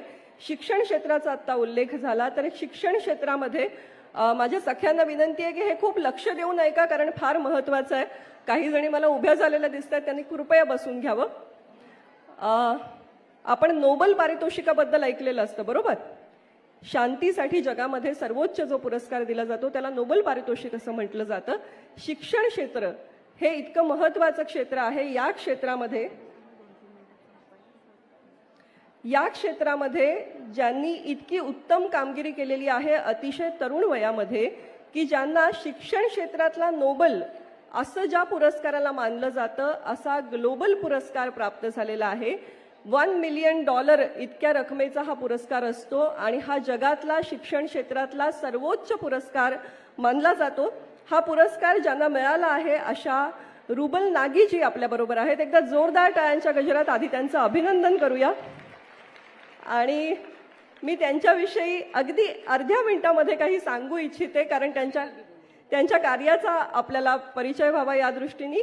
आज त्यांना हा पुरस्कार का मिळालेला आहे तर 800 एज्युकेशन सेंटर्स, 800 शैक्षणिक केंद्र त्यांनी निर्माण केलेली आहेत. त्या कलावंतही आहेत, अतिशय सुंदर भित्तिचित्र काढतात आणि या भित्तिचित्राचाच शाळेचं रूप त्यांनी देऊन असंख्य हजारो विद्यार्थी घडवणाऱ्या अशा गुरूंच्या गुरु असणाऱ्या नागी मॅडम, मी त्यांना विनंती करते की आपण सभेला संबोधित करावं. नमस्कार, good evening everyone. I know program थोड़ा लंबा हो गया है, सबको घर जाना है, इसलिए मैं बहुत जल्दी कुछ कहूँगी. जब विमेंस रिजर्वेशन बिल 2023 सितंबर में दिल्ली में पार्लियामेंट में जा रहा था, तब पार्लियामेंट नई खुली थी और हमें वहाँ पे इनवाइट किया था कुछ महिलाओं को पार्लियामेंट देखने के लिए. तो जब मेरे पास इनविटेशन आया तो मैंने खाली एक रिक्वेस्ट की कि लास्ट डे जब ये रिजर्वेशन बिल आएगा पार्लियामेंट में और पास होगा तो ही मैं जाऊंगी. और जब मैं वहाँ गई और ये न्यूज़ हमने सबने सुनी कि ये बिल जो है वो पास हुआ है, तो आई थिंक मेरे लिए नहीं, पूरे देश की हर महिला के लिए ये बहुत एक गर्व की बात थी. मेरा नाम रूबल नागी है. मैं एक बहुत साधारण सिंपल मिडिल क्लास बैकग्राउंड से आती हूँ. एक फौजी की बेटी हूँ. जम्मू कश्मीर में पैदा हुई और महाराष्ट्र मुंबई में रहती हूँ. वो मेरी जन्मभूमि है, ये मेरी कर्मभूमि है. आज मुंबई महाराष्ट्र से ही मुझे मेरी पहचान, मेरा नाम और हर चीज़ मिली है. और हमारे ऑनरेबल चीफ मिनिस्टर जी यहाँ बैठे हैं. जिस प्राइज़ की उन्होंने बात की, ग्लोबल टीचर प्राइज़, जब मुझे ये दुबई मिडल ईस्ट में मिला तो अनाउंसमेंट होने के कुछ ही क्षण के बाद देवेंद्र जी का ट्वीट आया और आप मानेंगे नहीं, मैं लिटरली उतनी खुश शायद वो प्राइज लेके नहीं हुई थी जितनी अपने सीएम की ट्वीट देख के हुई. सो आई थिंक ये एक्नॉलेजमेंट और ये जो एक वो बोलते हैं ना, अपनी महिलाओं को, अपनी बहनों को, अपनी बेटियों को पुश करने का जो हमारे सीएम, हमारे प्राइम मिनिस्टर करते हैं, ये अपने आप में एक बहुत बड़ी बात है. और मैंने जब ये सितंबर 2023 में मैंने दिल्ली में इंटरव्यू दिया था, तब ये कहा था कि जो महिला एक पुरुष को जन्म देती है आज उसी से अपने हक की बात कर रही है. ये कहीं ना कहीं खुद में बहुत शर्मनाक बात है. लेकिन आज 27 साल के बाद अगर इसे कोई सामने ला पाया है, इसे हम सब तक पहुंचा पाया है, और अब ये वो वक्त आ गया है जिसमें हम महिलाओं को हर फील्ड में, सिर्फ पॉलिटिक्स में ही नहीं, पॉलिटिक्स हमेशा बहुत जेंडर बायस्ड रहा है, लेकिन आज इस बिल के आ जाने से आई थिंक महिलाओं को एक नई दिशा, एक नई डायरेक्शन मिल गई है. इसके लिए बहुत बहुत धन्यवाद हम अपने honourable prime minister Shri Narendra Modi ji को देते हैं.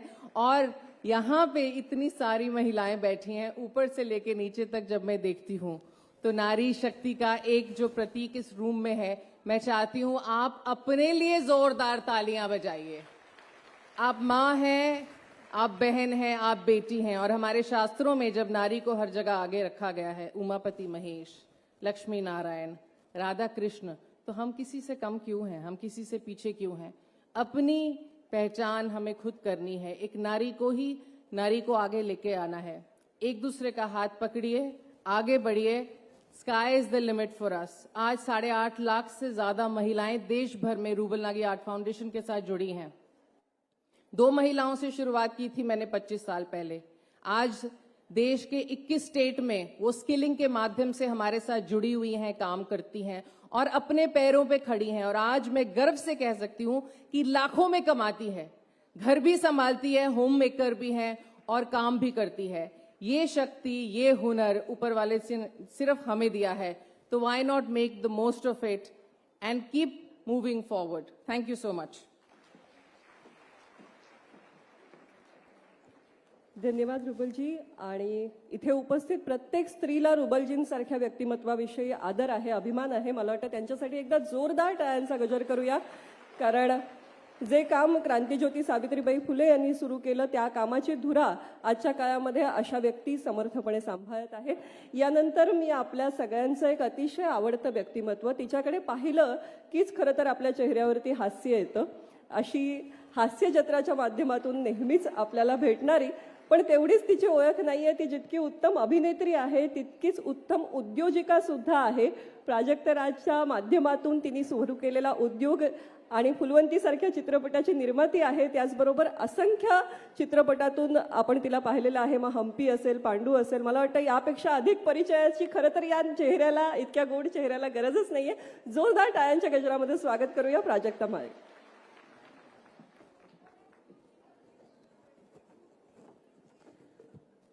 या देवी सर्वभूतेषु शक्तिरूपेण संस्थिता नमस्तस्यै नमस्तस्यै नमस्तस्यै नमो नमः.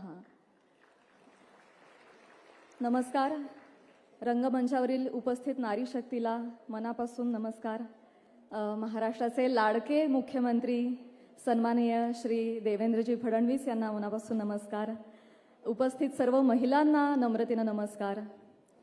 आज आपण ज्यासाठी इथे भेटलेलो आहोत, महिला आरक्षण अधिनियम, नारी शक्ती वंदन अधिनियम, याला जोरदार प्रतिसाद देण्यासाठी, समर्थन देण्यासाठी आपण इथे जमलेलो आहोत. मला वाटतं एकदा जोरदार टाळ्या वाजवून आपण आपला समर्थन सिद्ध करूया.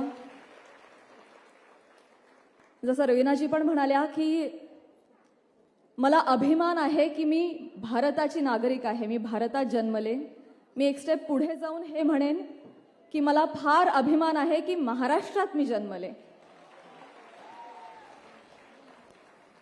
अत्यंत आनंद होतोय हे सांगताना की भगीरथ प्रयत्न होत आहेत महिलांना आरक्षण मिळवून देण्यासाठी, आणि त्यासाठी आपण सगळ्यांनी जोरदार टाळ्या वाजवून देशाचे पंतप्रधान श्री नरेंद्रजी मोदी यांना धन्यवाद देऊया. जोरदार टाळ्या त्यांच्यासाठी. अक्षरशः भगीरथ प्रयत्न केलेले आहेत त्यांनी. गेली 27 वर्ष आपण झगडतो यासाठी, आणि त्याचबरोबर महाराष्ट्रातून पण त्याला देवेंद्रजींच्या माध्यमातून जोरदार प्रतिसाद दिला जातोय. त्यांच्यासाठी पण एकदा जोरदार टाळ्या. मला याचा अत्यंत आनंद होतोय की मी आत्ता या काळामध्ये जन्मले आणि वावरते. काही दशकं मागे जर मी जन्मले असते तर मला जमलं नसतं जगणं, फार अवघड गेलं असतं. कारण काही दशकं मागे महिलांची जी अवस्था होती ती फार बिकट होती. 4 भिंतींमध्ये महिलांचं आयुष्य अडकलेलं. त्यांना हक्क, विचार, स्वातंत्र्य या गोष्टी नव्हत्याच. त्यांना अस्तित्वच नव्हतं. अर्थात भारतामध्ये, महाराष्ट्रामध्ये अनेक चळवळी घडल्या. केंद्र सरकारमध्ये अनेक योजना निर्माण झाल्या. मग त्यामध्ये बेटी बचाव, बेटी पढाव ही योजना आहे ज्यामुळे शिक्षणाची संधी मिळाली. उज्ज्वला योजना आहे, महिला हात योजना आहे ज्यामध्ये महिलांसाठी अनेक संधी निर्माण केल्या गेल्या. या सगळ्यांचा परिपाक हा आहे की आज आपण एवढ्या मोठ्या संख्येने इथे जमतोय आणि विचार मंथन करतोय, आणि आज आपल्याला अतिशय डिसेंट अमाऊंटमध्ये आपल्याला हक्क, स्वातंत्र्य, अधिकार, विचार स्वातंत्र्य आहे.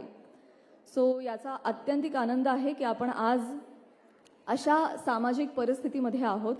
सगळ्यांचाच त्याला हातभार लावलेला आहे. अर्थात महिलांनी पण जोरदार प्रतिसाद आणि प्रयत्न केलेले त्यासाठी.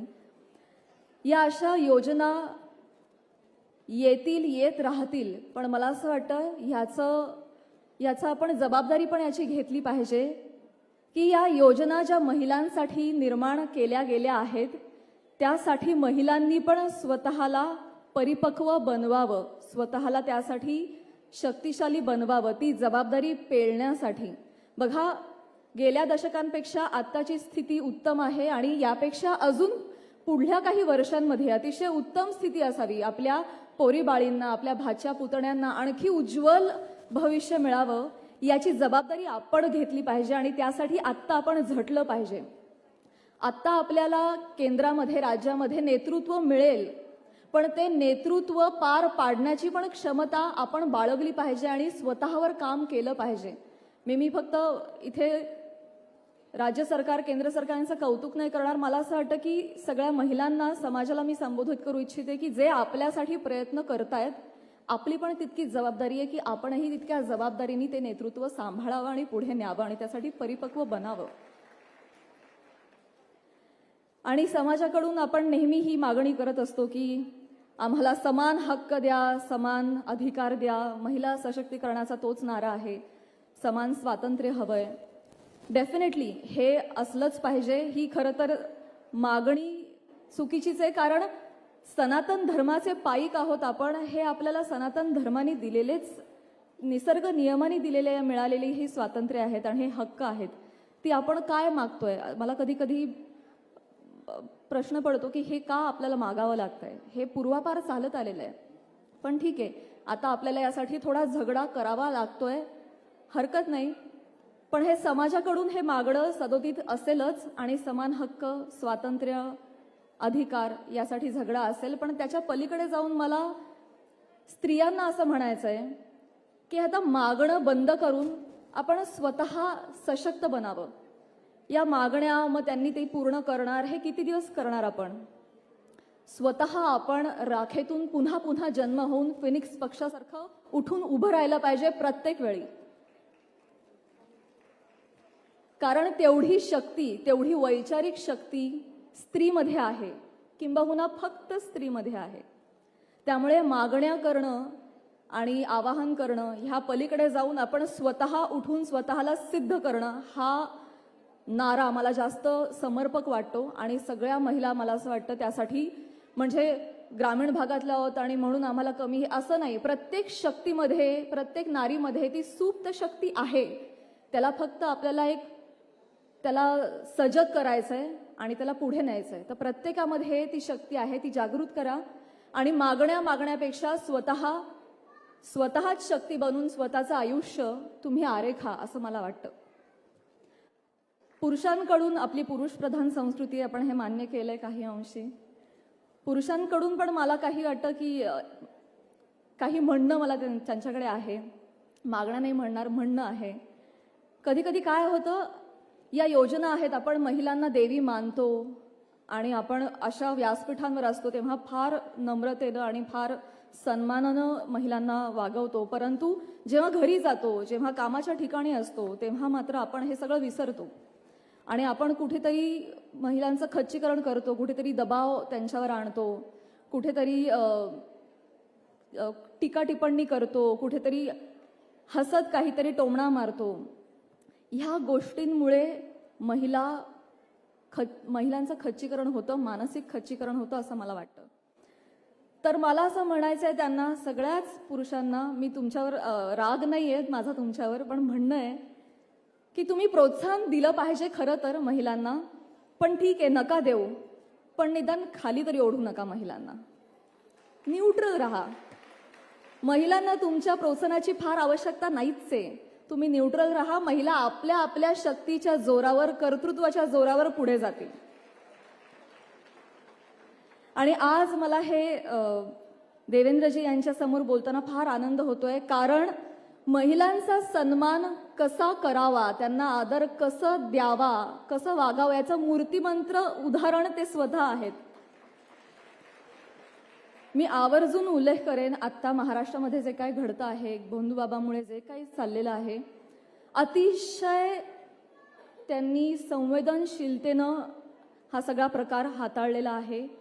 म्हणजे जिथे कठोर व्हायला पाहिजे बापाप्रमाणे तिथे ते कठोर होतात, जिथे आईचं ममत्व पाहिजे तिथे त्या पद्धतीनं त्या गोष्टी हाताळतात.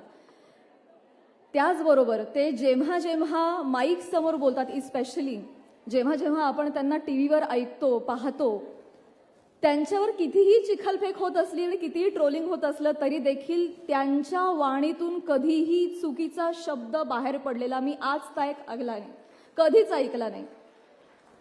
अहो, चुकीचा शब्द सोडा, त्यांचा सूर सुद्धा कधीही ढळलेला मी पाहिलेला नाही. तर ही अतिशय महत्वाची बाब आहे. मला असं वाटतं महाराष्ट्रातल्या प्रत्येकानी त्यांच्याकडून प्रेरणा घेतली पाहिजे आणि त्यांच्यासारखं बोलायला शिकलं पाहिजे.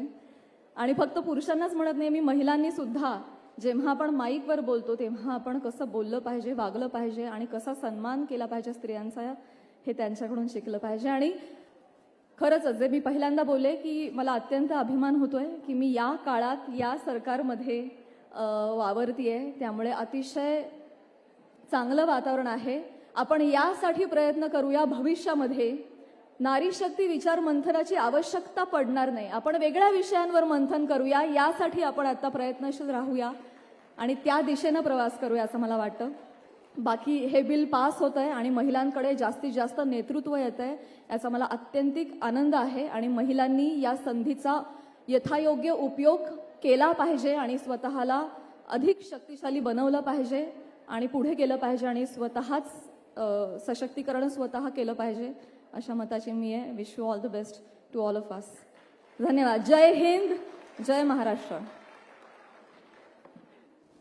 धन्यवाद. मला वाटतं प्राजक्तासाठी एकदा जोरदार टाळ्यांचा गजर आपण करूया, कारण ज्या संधीचं सोनं करणं या गोष्टीविषयी ती बोलत होती. मला वाटतं करिअरमध्ये प्रत्येक संधीचं तिने सोनं केलेलं आहेच, स्वतःसाठी नवीन संधी निर्माण सुद्धा केलेल्या आहेत. त्यामुळे ती निश्चितच आजच्या तरुणाईचा रोल मॉडेल आहे. आज ती कार्यक्रमात आली आणि तिने विचार मांडले, यासाठी आभार. आणि यानंतर अशा एका व्यक्तिमत्वाला मी इथे आमंत्रित करते आहे ज्या खऱ्या अर्थाने या सगळ्याकडे अतिशय जाणकारीने पाहता आहेत आणि आपण शिक्षण क्षेत्राचा वारंवार उल्लेख करतो आहोत. तर SNDT महिला विद्यापीठाच्या माननीय कुलगुरू उज्ज्वला चक्रदेव मॅडम यांचं मार्गदर्शन ऐकायला टाळ्यात सुद्धा सांगतात की आम्ही सगळेच उत्सुक आहोत आणि माननीय मुख्यमंत्री महोदयांचं भाषण ऐकण्यासाठीही आपण सारे उत्सुक आहोत. तेव्हा कार्यक्रम आपण गतीने पुढे नेऊया. कार्यक्रमाच्या सांगतेकडे आपण येतो आहोत आणि मला माहिती आतूनही खूण झाली आहे, थोडंसंच बोलायचं आहे आणि हे अगदी योग्य आहे. आपल्याला सगळ्यांना आपले लाडके मुख्यमंत्री त्यांचं भाषण ऐकायचं आहे. तरीही आज मला जी ही संधी मिळाली आहे त्याबद्दल आयोजकांचे मी मनपूर्वक धन्यवाद आधीच देते. आणि आपल्यामध्ये सगळ्यांमध्ये उपस्थित असलेले महाराष्ट्राचे लाडके मुख्यमंत्री माननीय श्री देवेंद्रजी फडणवीस, श्री साटमजी, सगळ्या मान्यवर, आमच्या व्यासपीठावर असलेल्या आणि प्रेक्षकात असलेल्या सगळ्या जणींना वंदन करते. नारी शक्ती वंदन बिल भारताचे माननीय पंतप्रधान श्री नरेंद्रजी मोदी यांच्याबद्दल आपण आता बोलतोच आहे. 2023 मध्ये ते पारित झाले. आज पुन्हा त्याची चर्चा होती आहे. हे आपल्याला सर्वानुमते पुढे म्हणजे उद्या सुद्धा त्याची चर्चा होणार आहे.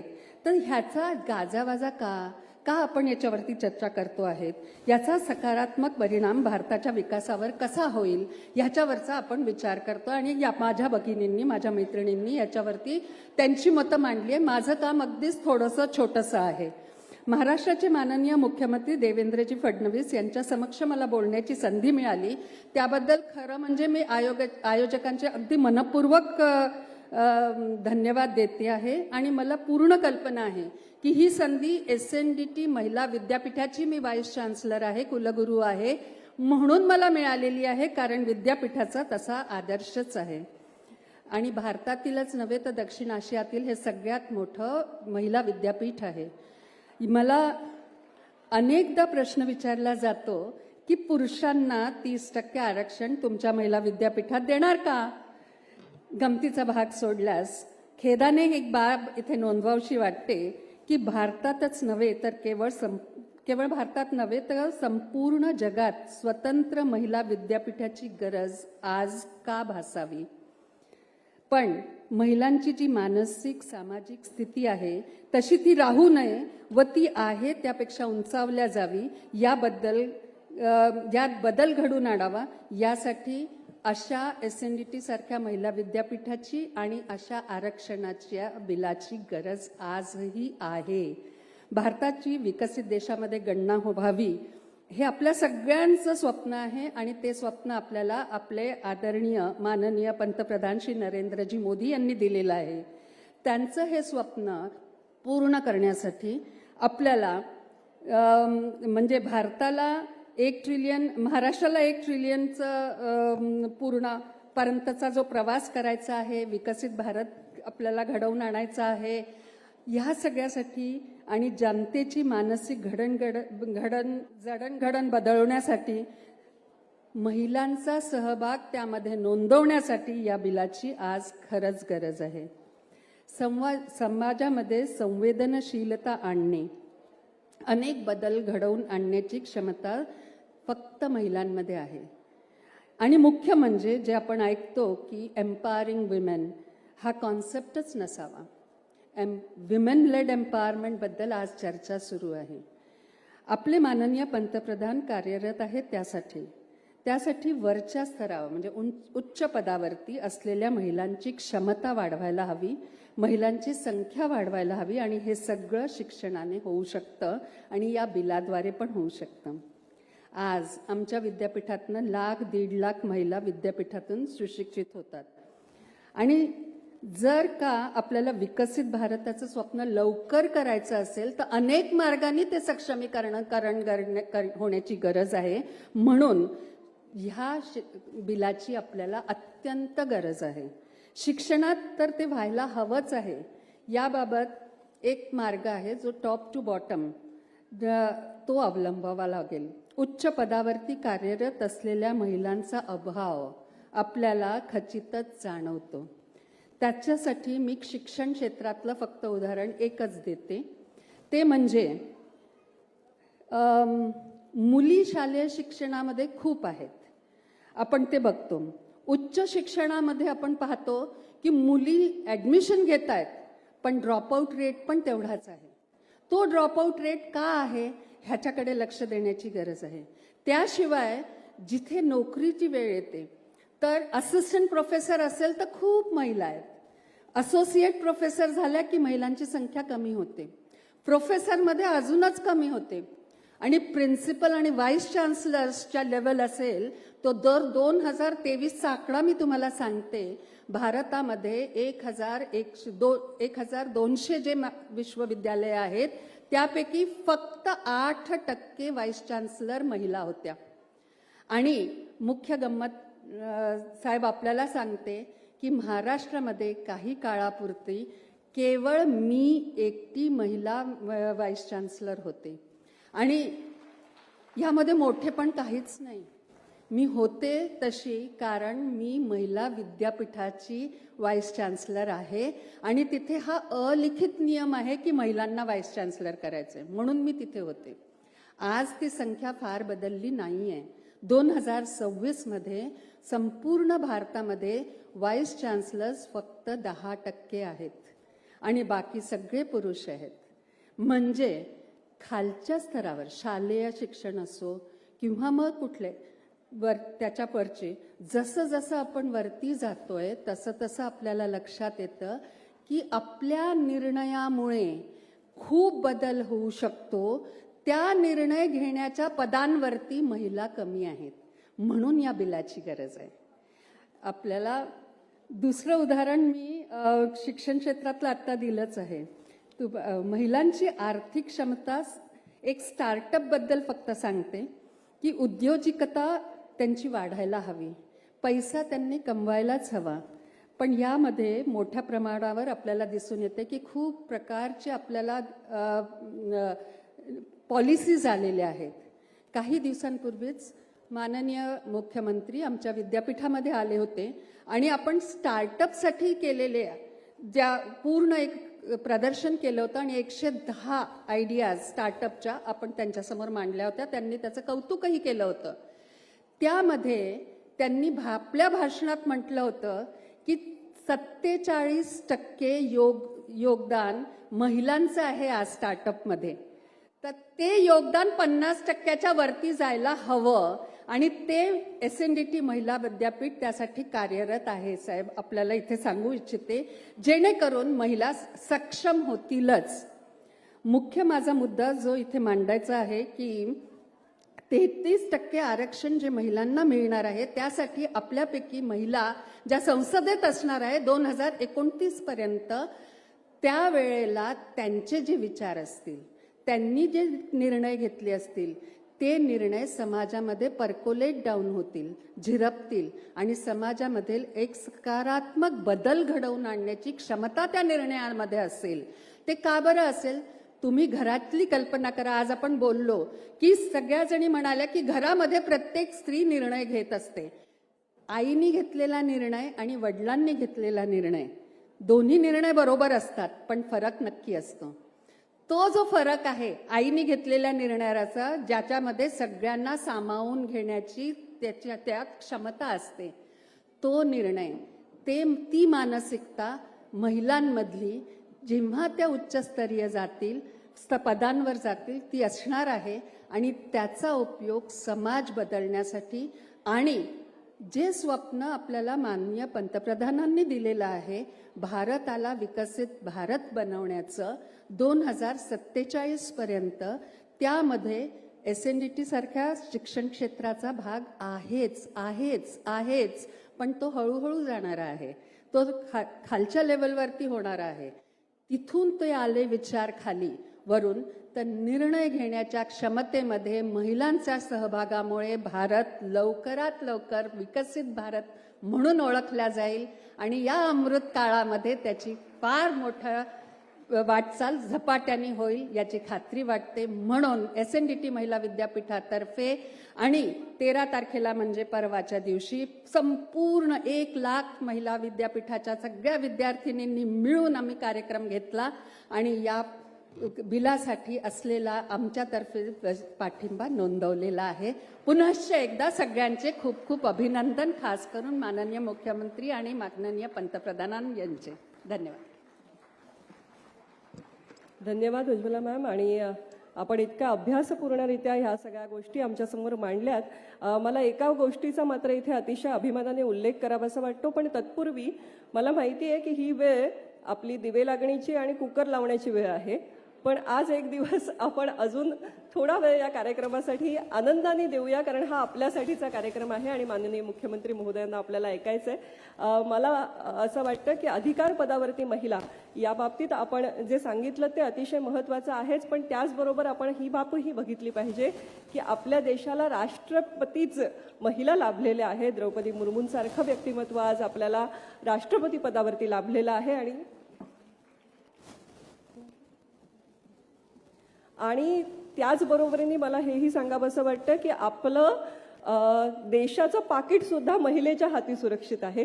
निर्मला सीतारामन आपल्या अर्थमंत्री आहेत, त्यामुळे माननीय पंतप्रधान नरेंद्र मोदीजी यांनी किती विश्वास दाखवलेला आहे महिलांवरती हे आपण एका बाजूला बघत असतानाच मला वाटतं महाराष्ट्रातही तेच चित्र आहे. ही इतकी आनंदाची बाब आहे, म्हणजे अनेक उदाहरणं खरं तर सांगता येतील, पण मुख्य सचिव म्हणून सुजाता सौनिक यांची माननीय मुख्यमंत्री महोदयांनी केलेली नेमणूक असेल, त्याचबरोबर 160 वर्षाच्या मुंबई महानगरपालिकेच्या इतिहासात जे घडलं नाही ते आपण सर करून दाखवलं की आयुक्त पदावरती एक महिला म्हणून अश्विनीताईंची झालेली नेमणूक, मला वाटतं जोरदार टाळ्यांच्या गजरामध्ये आपण या निर्णयाचं स्वागत करूया. मी काही ठळक उदाहरणं यासमोर मांडली, पण हे अशा पद्धतीचं वातावरण, अधिकार पदावरती महिलांचा वावर व्हावा, महिलांमध्ये ती क्षमता आहे हा विश्वास दाखवणारे माननीय मुख्यमंत्री आपल्या महाराष्ट्राला लाभलेले आहेत. ही अतिशय भाग्याची बाब आहे. आज आपले विचार ऐकण्यासाठी, महिलांचे विचार ऐकण्यासाठी ते खाली बसून आपल्या सगळ्यांचे विचार ऐकता आहेत, पण अर्थातच त्यांचे विचार ऐकायला आपण उत्सुक आहोत. तत्पूर्वी आजच्या आपल्या या सगळं एक सप्तरंगी इंद्रधनुष्य या ठिकाणी जे आहे त्यातला 7वा रंग जिने आपल्या गाड्याने या कार्यक्रमाची सुरुवात केली स्वरांजली अर्पण करून, अशा वैशाली सामंत यांना मी या ठिकाणी आमंत्रित करते. पण एकच वाक्यामध्ये त्यांच्याविषयी मला हे सांगायचं आहे की त्यांना आपण गायिका म्हणून ओळखतो. आज आपल्या संगीत विश्वाच्या इतिहासामध्ये हाताच्या बोटावर मोजता येतील इतक्याच महिला संगीतकार आहेत, ज्यामधलं एक ठळक नाव म्हणजे आनंदघन लता दीदी अर्थात लता मंगेशकर. स्वतः अनेक, म्हणजे मी गाण्यांची नावं घेतल्यावर आपल्या लक्षात येईल, गलगले निघालेपासून असंख्य गीतं जिनी संगीतबद्ध केलेली आहेत, अशी एक यशस्वी संगीतकार म्हणून मला वाटतं वैशाली सामंत यांच्यासाठी आपण जोरदार टाळ्यांचा गजर करूया, कारण पुरुष प्रधान अशा या क्षेत्रामध्ये त्यांनी आपला ठसा उमटवलेला आहे. मला सांगायला आनंद वाटतो की लता दीदींपासून, आशाताईंपासून ते सोनू निगम, अवधूत गुप्ते असे अनेक गायक त्यांच्या संगीत दिग्दर्शनाखाली गायले आहेत. आणि ज्यामध्ये दीदींनी गायलेली सावित्रीबाईंची रचना, सावित्रीबाई फुले यांची रचना ही मनाला स्पर्श करणारी अशी आहे. आणि आणखीन एकच गोष्ट सांगते जी सरप्राईज असेल तुमच्यासाठी, की त्या मरीन या क्षेत्रामधलं पदवीचं शिक्षण त्यांनी घेतलेलं आहे. मरीन बायोलॉजिस्ट आहेत. मला नावही सांगता येत नाही, इतक्या अवघड पदवी त्यांनी घेतलेली आहे. तरी उच्च विद्या विभूषित अशा आपल्या सगळ्यांची लाडकी असणारी गायिका वैशाली सामंत, जोरदार टाळ्यांच्या गजरात स्वागत.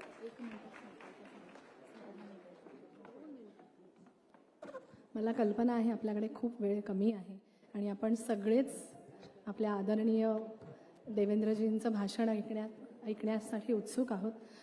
आत्ता माझी जी इंट्रोडक्शन करून देण्यात आली तोच माझा विषय आहे आजच्या बोलण्याचा. साहेब, तुम्ही एवढा वेळ आम्हाला दिला आहे, तर आमच्याकडनं तुम्हाला ते सांगितलं पाहिजे जे खरंच आम्हाला आमच्या क्षेत्रात घडावं अशी अपेक्षा आहे. आणि या बिलमुळे आता त्या अपेक्षा वाढल्या आहेत. 33% सुरू करूया सख्यानं, मग तेच म्हणतील चला 50% करूया असं वाटतंय. खूप आनंद, अभिमान आणि उत्सुकता आहे की हे बिल लवकरात लवकर इम्प्लिमेंट व्हावं आणि त्यामुळे होणारा पॉझिटिव्ह बदल जो आहे तो घडवून आणण्यासाठी आणि बघण्यासाठी आम्ही सगळेच उत्सुक आहोत. माझ्या क्षेत्रातलं उदाहरण द्यायचं झालं तर असं का आहे की हा माइंडसेट आहे की म्हणजे जेंडर बायसपणा कसा असतो की एक पुरुष असतो जो संगीतकार म्हणून ओळखला जातो आणि मग त्याच्याकडे गायक किंवा गायिका जाऊन गातात. का असं नाही आहे, हा विचार एवढा का अजून रुजला नाही आहे की एक स्त्रीसुद्धा संगीतकार असू शकते, तीही यशस्वीपणे संगीतकार म्हणून स्वतःचं नाव एस्टॅब्लिश करू शकते. मी आईला लहान असताना विचारलेलं, असं आहे का, जॉब्स असतात का हे की संगीतकार म्हणून एक पुरुष असतो आणि मग आम्ही जाऊन त्यांच्याकडे गायचं. आई म्हणाली असं नाही, दीदीनी आनंद घन या नावाने हे सुरू केलेलं पण कोणी कंटिन्यू नाही केलं. म्हटलं मी करेन, कारण मला हे करायचं होतं, मी केलं. आणि महत्त्वाची गोष्ट म्हणजे माझ्या सगळ्या मेल कलिग्सनी मला खूप प्रोत्साहन दिलं. So it's just matter of starting it. तर आत्ता या सगळ्या माझ्या लाडक्या सख्यांनी जे सांगितलं त्याला साक्षी धरून मी हे सांगू इच्छिते की आपल्याला पुढे यायला हवं. आणि आपल्यासाठी आता आपल्या आदरणीय पंतप्रधानांनी ही एवढी मोठी झेप घेतली आपल्यासाठी, तर मग त्याला सार्थकी लावणं हे आपलं काम आहे. तेव्हा साहेब, एकच सांगू इच्छिते की आमच्या क्षेत्रामध्ये स्त्री संगीतकारांना प्रोत्साहन मिळणं, काम देणार कोण ना, कोण विश्वास ठेवणार. So I request you to think about some startups. या स्टार्टअपचं नाव आनंदघन असावं, का असू नये, कारण त्यांनी त्या काळात एवढं मोठं धाडसी पाऊल टाकलं, तर त्यांच्या नावे हे असं स्टार्टअप सुरू व्हावं जिथे स्त्रियांना, आपल्या इंडस्ट्रीत खूप गुणी म्युझिशियन्स आहेत स्त्रिया, तर ज्यांना इच्छा आहे त्यांना ह्या स्टार्टअपचा लाभ घेता यावा, जेणेकरून हे जे बिल पास झालं त्याच्यातला जो बदल अपेक्षित आहे तो बदल घडवून आणण्यासाठी हे सगळे ओरिएंट करणं तितकंच गरजेचं आहे. नुसतंच बिल पास करून वावा टाळ्या वाजवून काही नाही होणार. It has to be applied properly. So I request you, आज एकतर परत एकदा तुमचे आभार मानू इच्छिते, तुम्ही एवढा वेळ दिलात आमचं म्हणणं ऐकून घ्यायला. तर हे माझं छोटंसं म्हणणं आहे की हे जर सुरू झालं तर आमच्या इंडस्ट्रीचं रूप तर बदलेलच, पण या बिलमुळे आपल्या देशाचं रूप बदलणार आहे आणि अख्ख्या जगापुढे भारत देश हे एक खूप छान, गोड, रिस्पेक्टफुल असं उदाहरण तयार होईल. थँक्यू. धन्यवाद. वैशालीताईसाठी एकदा जोरदार टाळ्यांचा गजर करूया. आणि यानंतर ज्यांची आपण या मंचावरती अतिशय उत्सुकतेने वाट पाहतो आहोत, महाराष्ट्र राज्याचे माननीय मुख्यमंत्री देवेंद्र फडणवीस साहेब यांना मी विनंती करते की आपण आम्हा सगळ्यांच्या टाळ्यांच्या गजरामध्ये आपण मगाशी म्हटलं तसं आपल्या सगळ्यांच्या मनात त्यांची प्रतिमा ही बंधू अशीच आहे. त्यामुळे अतिशय प्रेमाने, आदराने आपण ज्यांना देवाभाऊ असं म्हणतो त्यांचं जोरदार टाळ्यांच्या गजरामध्ये मंचावरती स्वागत करूया. आणि या ठिकाणी आपलं स्वागत करत असताना खरं तर साहेब तुमचे मनापासून आभार मानायचे आहेत. मी मगाशी ज्याचा उल्लेख केला त्याप्रमाणे महिलांवरती आपण दाखवलेला विश्वास आपल्या संपूर्ण कारकिर्दीतला, आणि म्हणून आम्ही आज एक वेगळा प्रयत्न करतो आहोत. या ज्या सगळ्या कर्तृत्वशालिनी महिला इथे उपस्थित आहेत त्यांना आम्ही विनंती करणार आहोत की आपण सगळ्यांनी मिळून साहेबांचा सत्कार करूया आणि ह्या पद्धतीचं एक बिल येऊ घातलेलं आहे आणि त्यासाठीची पोषक वातावरण निर्मिती महाराष्ट्रामध्ये करत असल्यासाठी सर्व महिलांच्या वतीने आपण आभार मानूया. तर जरा जोरदार टाळ्यांच्या गजरामध्ये मी विनंती करते आमच्या कार्यकर्त्यांना की आपण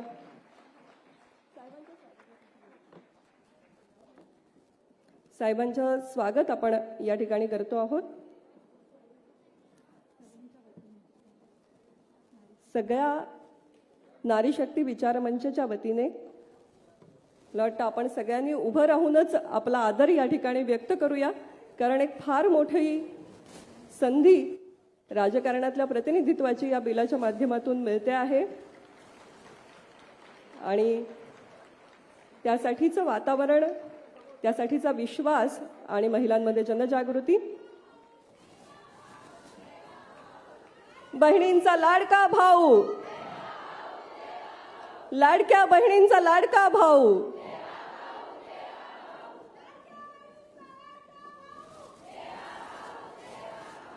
या तुमच्या उत्स्फूर्त घोषणांमधूनच आपल्या मनातली भावना व्यक्त होते आहे.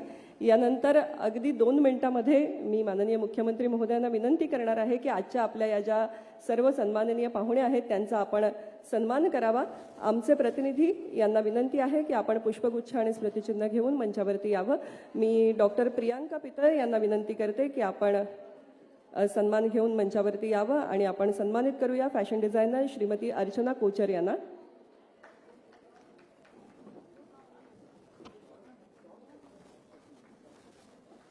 डॉक्टर प्रियांका पितळे.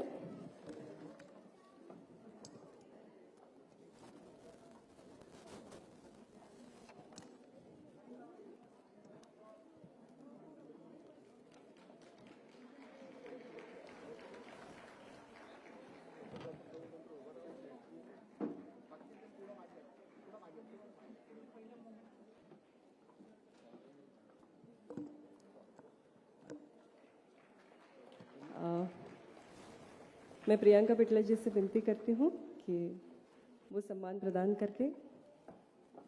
यानंतर शर्मिला साठे यांना विनंती करते. यशस्वी उद्योजिका आणि समाजसेविका असणाऱ्या नारी शक्ती विचार मंचाशी जोडल्या गेलेल्या शर्मिला साठे यांना विनंती आहे की पुढील सन्मान घेऊन आपण मंचावरती यावं आणि आपण सन्मानित करतो आहोत श्रीमती स्नेहलता स्वामी यांना.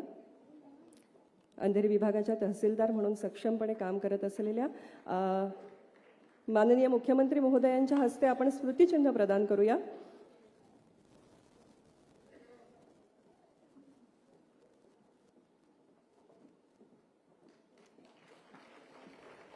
हमारे प्रतिनिधियों से विनती है कि आप कृपया सम्मान चिन्ह, शॉल और पुष्पगुच्छ लेकर आए और स्मृति चिन्ह सर के हाथों हम यहाँ पर प्रदान करेंगे. सीमा गंभीर यांना मंचावरती येण्याची विनंती करते आणि आपण या ठिकाणी सन्मानित करतो आहोत श्रीमती रुबल नागी यांना. ग्लोबल टीचर अवॉर्ड विजेत्या रुबल नागीजी यांचा हा विशेष सन्मान या ठिकाणी आपण करतो आहोत.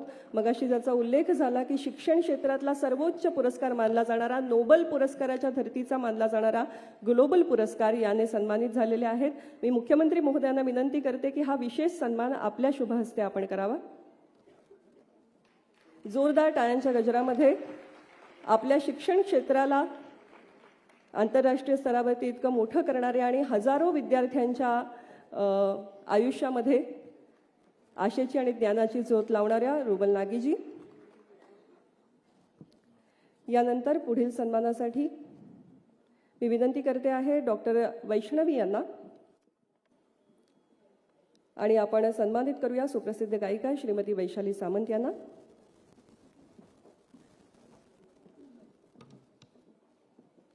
पुष्पगुच्छ, स्मृतिचिन्ह आणि शाल प्रदान करतो आहोत आपण या ठिकाणी आपल्या सर्व मान्यवरांना. माननीय मुख्यमंत्री महोदयांच्या शुभ हस्ते त्यांना स्मृतिचिन्ह आपण प्रदान करतो आहोत, शाल देऊन त्यांचा सन्मान करतो आहोत आणि आमच्या प्रतिनिधींच्या तर्फेही हा सन्मान होतो आहे.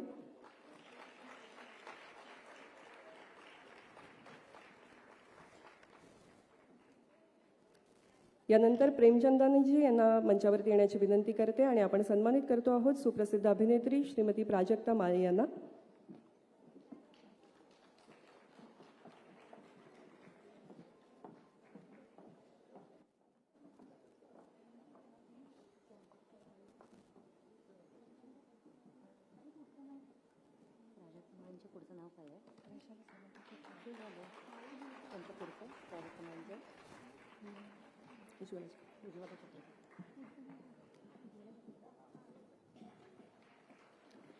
यानंतर ॲडव्होकेट मीरा जाधव यांना विनंती करते की आपण हा सन्मान करण्यासाठी मंचावरती यावा आणि आपण सन्मानित करतो आहोत SNTT महिला विद्यापीठाच्या माननीय कुलगुरू श्रीमती उज्ज्वला चक्रदेव मॅडम, ज्या स्वतः उत्तम वास्तुविशारद सुद्धा आहेत आणि नागपूर येथे शहीद स्मारक त्यांनी निर्माण केलेलं आहे, ज्याला राष्ट्रीय पुरस्काराने सन्मानित करण्यात आलेला आहे, अशा उज्ज्वला चक्रदेव मॅडम.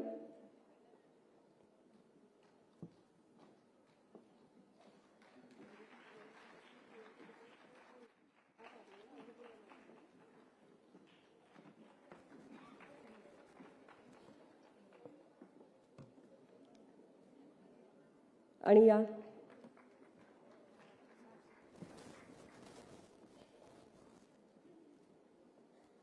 धन्यवाद. आणि यानंतर आपण आपल्या सगळ्यांचं लाडकं व्यक्तिमत्व आणि महिलांचं नेतृत्व करणाऱ्या महिला आणि बालविकास मंत्री आदरणीय अदिती तटकरे मॅडम यांना सन्मानित करतो आहोत. मी प्रज्ञा पोंक्षे मॅडम आणि त्याचबरोबर अन्नपूर्णा मॅडम यांना विनंती करते की आपण नारी शक्ती विचार मंचाच्या वतीने त्यांचं स्वागत या ठिकाणी करावं.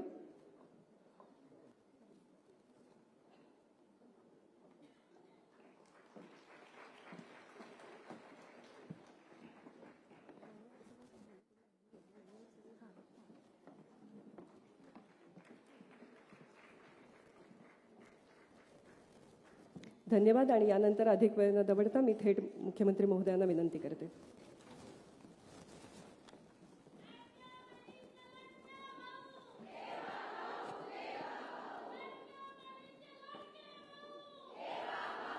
हिंदवी स्वराज्याचे सरसंस्थापक छत्रपती शिवरायांना मानाचा मुजरा करतो. भारतीय राज्यघटनेचे शिल्पकार भारतरत्न डॉक्टर बाबासाहेब आंबेडकर यांना मानवंदना अर्पित करतो. आज नारी शक्ती वंदन महिला संमेलनाच्या निमित्ताने नारी शक्तीचा हुंकार असलेल्या आई जिजाऊ माँसाहेब ज्यांची 350वी जयंती आपण साजरी करतो, अशा महाराणी ताराराणी साहेब ज्यांनी उत्तम प्रशासन कसं असतं हे आपल्याला दाखवून दिलं आणि 300 वर्षापूर्वी ज्यांनी या देशाला एक महिला प्रशासक काय असू शकते हे दाखवलं, त्या पुण्यश्लोक अहिल्यादेवी होळकर आणि त्यासोबत आधुनिक भारतामध्ये ज्यांनी स्त्री शिक्षणाची दारं ही महिलांकरता खुली केली, त्या क्रांतिज्योती सावित्रीबाई फुले या सर्वांना आज मी वंदन करतो.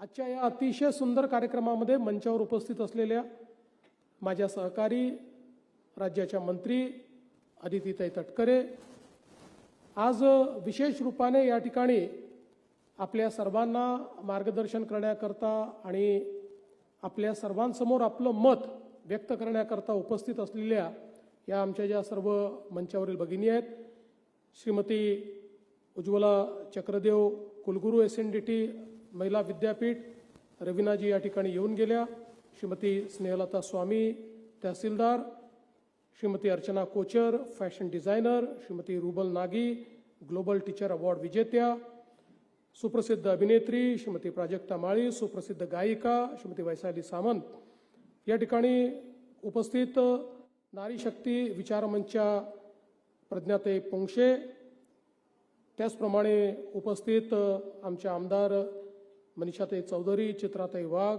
श्रीमती सना मलिक, अमित साटमजी, सर्वच मंचावरील आणि मंचासमोरील मान्यवर आणि उपस्थित भगिनी आणि बंधूंनो, आज मला अतिशय आनंद आहे की या देशामध्ये जी एक नवीन क्रांतीची सुरुवात होते त्या बिलाला समर्थन देण्याकरता समाजातल्या विविध क्षेत्रातल्या आमच्या ज्या सर्व महिला आहेत त्या या ठिकाणी उपस्थित झाल्या आणि त्यांनी या बिलाला समर्थन देत असताना आपलं मत देखील व्यक्त केलं.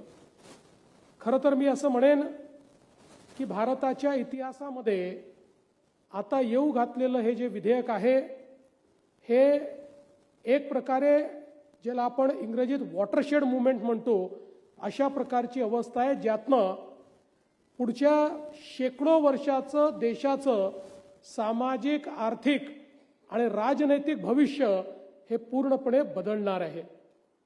महिलांना लोकसभा आणि विधानसभांमध्ये 33% आरक्षण देणं, मगाशी स्वामीताईंनी त्याचा पूर्ण आपल्याला इतिहास सांगितला. यापूर्वी अनेक वेळा प्रयत्न झाले परंतु पुरुषांनीच ते प्रयत्न हाणून पाडले आणि अनेक पक्ष असे होते की ज्या पक्षांनी त्या ठिकाणी त्याला समर्थन देण्यास नकार दिला. मला आठवतं की ज्यावेळी श्रद्धेय अटल बिहारी वाजपेयीजींनी समर्थपणे तिसऱ्यांदा पूर्ण ताकद लावून त्या ठिकाणी हे बिल पास करण्याचा प्रयत्न केला. त्यावेळी 23 पक्षांचं सरकार होतं. त्या सरकारमधलेही काही पक्ष यांनी विरोध केला आणि मेजॉरिटी नसल्यामुळे ते बिल पास होऊ शकलं नाही.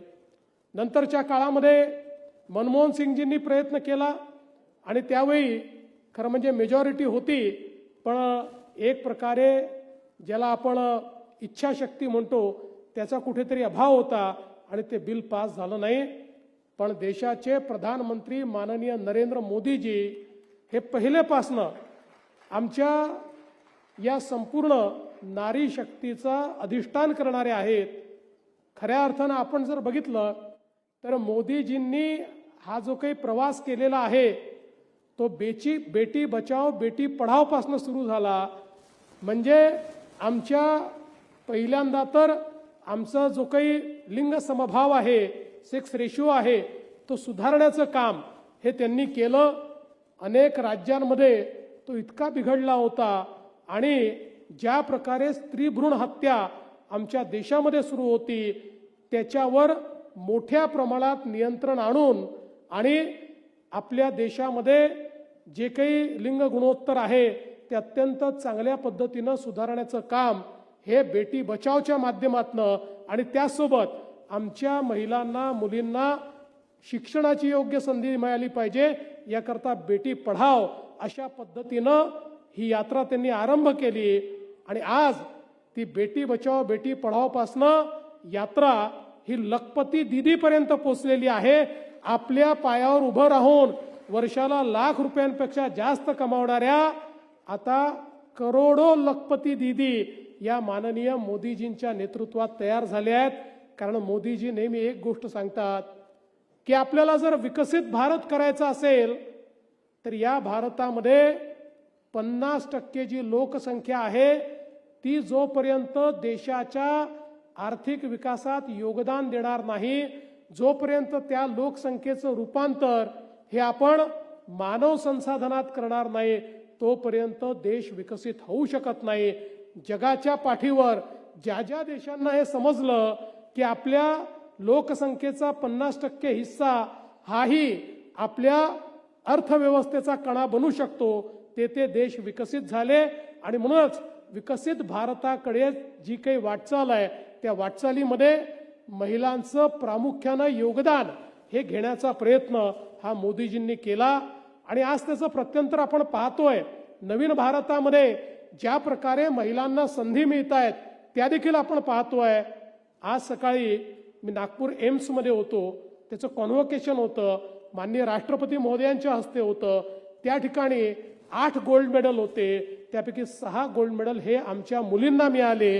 आणि आज आम्ही कुठल्याही युनिव्हर्सिटीच्या कॉन्व्होकेशनमध्ये जातो तर त्या ठिकाणी आमच्या मुलींनाच जास्त पुरस्कार मिळतात आणि मुलीच आज जास्त वेगाने पुढे जाताना आपल्याला पाहायला मिळतात.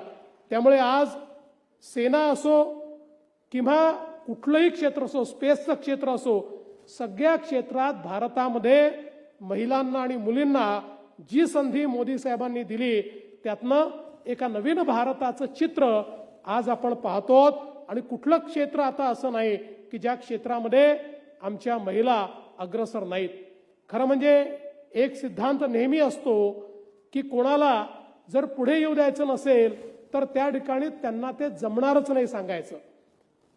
आपण जगामध्ये बघितलेलं आहे, संधी मिळाली तर प्रत्येक व्यक्ती स्वतःला साबित करू शकतो, प्रूव्ह करू शकतो.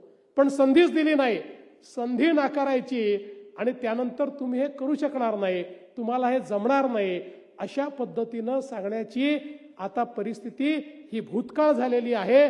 आता जिथे संधी द्याल तिथे आमच्या महिला या पुढे जाणारच आहेत. आता त्यांना कोणी थांबवू शकत नाही. आणि म्हणूनच आज आपण बघितलं, मगाशी समीराजींनी सांगितलं, महाराष्ट्रामध्ये आमचं सरकार आल्यावर पहिल्या महाराष्ट्राच्या मुख्य सचिव, पहिल्या महाराष्ट्राच्या DGP, पहिल्या महाराष्ट्राच्या फॉरेस्ट चीफ, पहिल्या मुंबई महानगरपालिकेच्या आयुक्त या सगळ्या पदांवर आज महिला, आणि त्या काही आमच्या शिफारसीने नाही, त्यांच्या सक्षमतेने त्या पदापर्यंत पोहोचल्या. आम्ही केवळ यापूर्वीही सक्षम महिला होत्या पण दुर्दैवाने त्यांना ती पदं नाकारली जायची. आता ते दालन खुलं झालं आणि ती पदं त्यांना मिळत आहेत आणि अतिशय उत्तम काम या सगळ्या आमच्या महिला अधिकारी करताना आपल्याला या ठिकाणी पाहायला मिळत आहेत. आणि म्हणूनच आज खऱ्या अर्थानं आपण महानगरपालिका आणि जिल्हा परिषदांमध्ये महिलांना ज्यावेळी आरक्षण दिलं, मला आजही आठवतं, मी 92ला पहिल्यांदा नगरसेवक झालो, ते पहिलं वर्ष होतं, त्यावेळेस पहिल्यांदा महिलांना आरक्षण मिळालं होतं. आणि त्या काळामध्ये परिस्थिती अशी होती की निवडून आलेल्या महिलांपैकी 90% महिलांचे नवरेच त्या ठिकाणी काम करताना दिसायचे आणि ते नगरसेविका पती म्हणून त्या ठिकाणी काम करायचे, सरपंच पती म्हणून काम करायचे. एक नवीन डिग्री त्यांनी स्वतःकरता तयार केली होती. पण आज ज्यावेळी त्याच्यानंतर 5 वर्षांनी पुन्हा ज्यावेळेस मी महापौर झालो होतो त्यावेळी मी बघितलं परिस्थिती बदलली होती. 50% महिला सक्षमतेनं काम करत होत्या आणि हे बदलता बदलता आज आपण पाहतोय क्वचितच 5, 7, 10% तेवढंही नाही, एक बोटावर मोजण्या इतक्या महिला अशा आपल्याला दिसतील की ज्यांचे पती हे पाठीमागून सगळ्या गोष्टी चालवतात.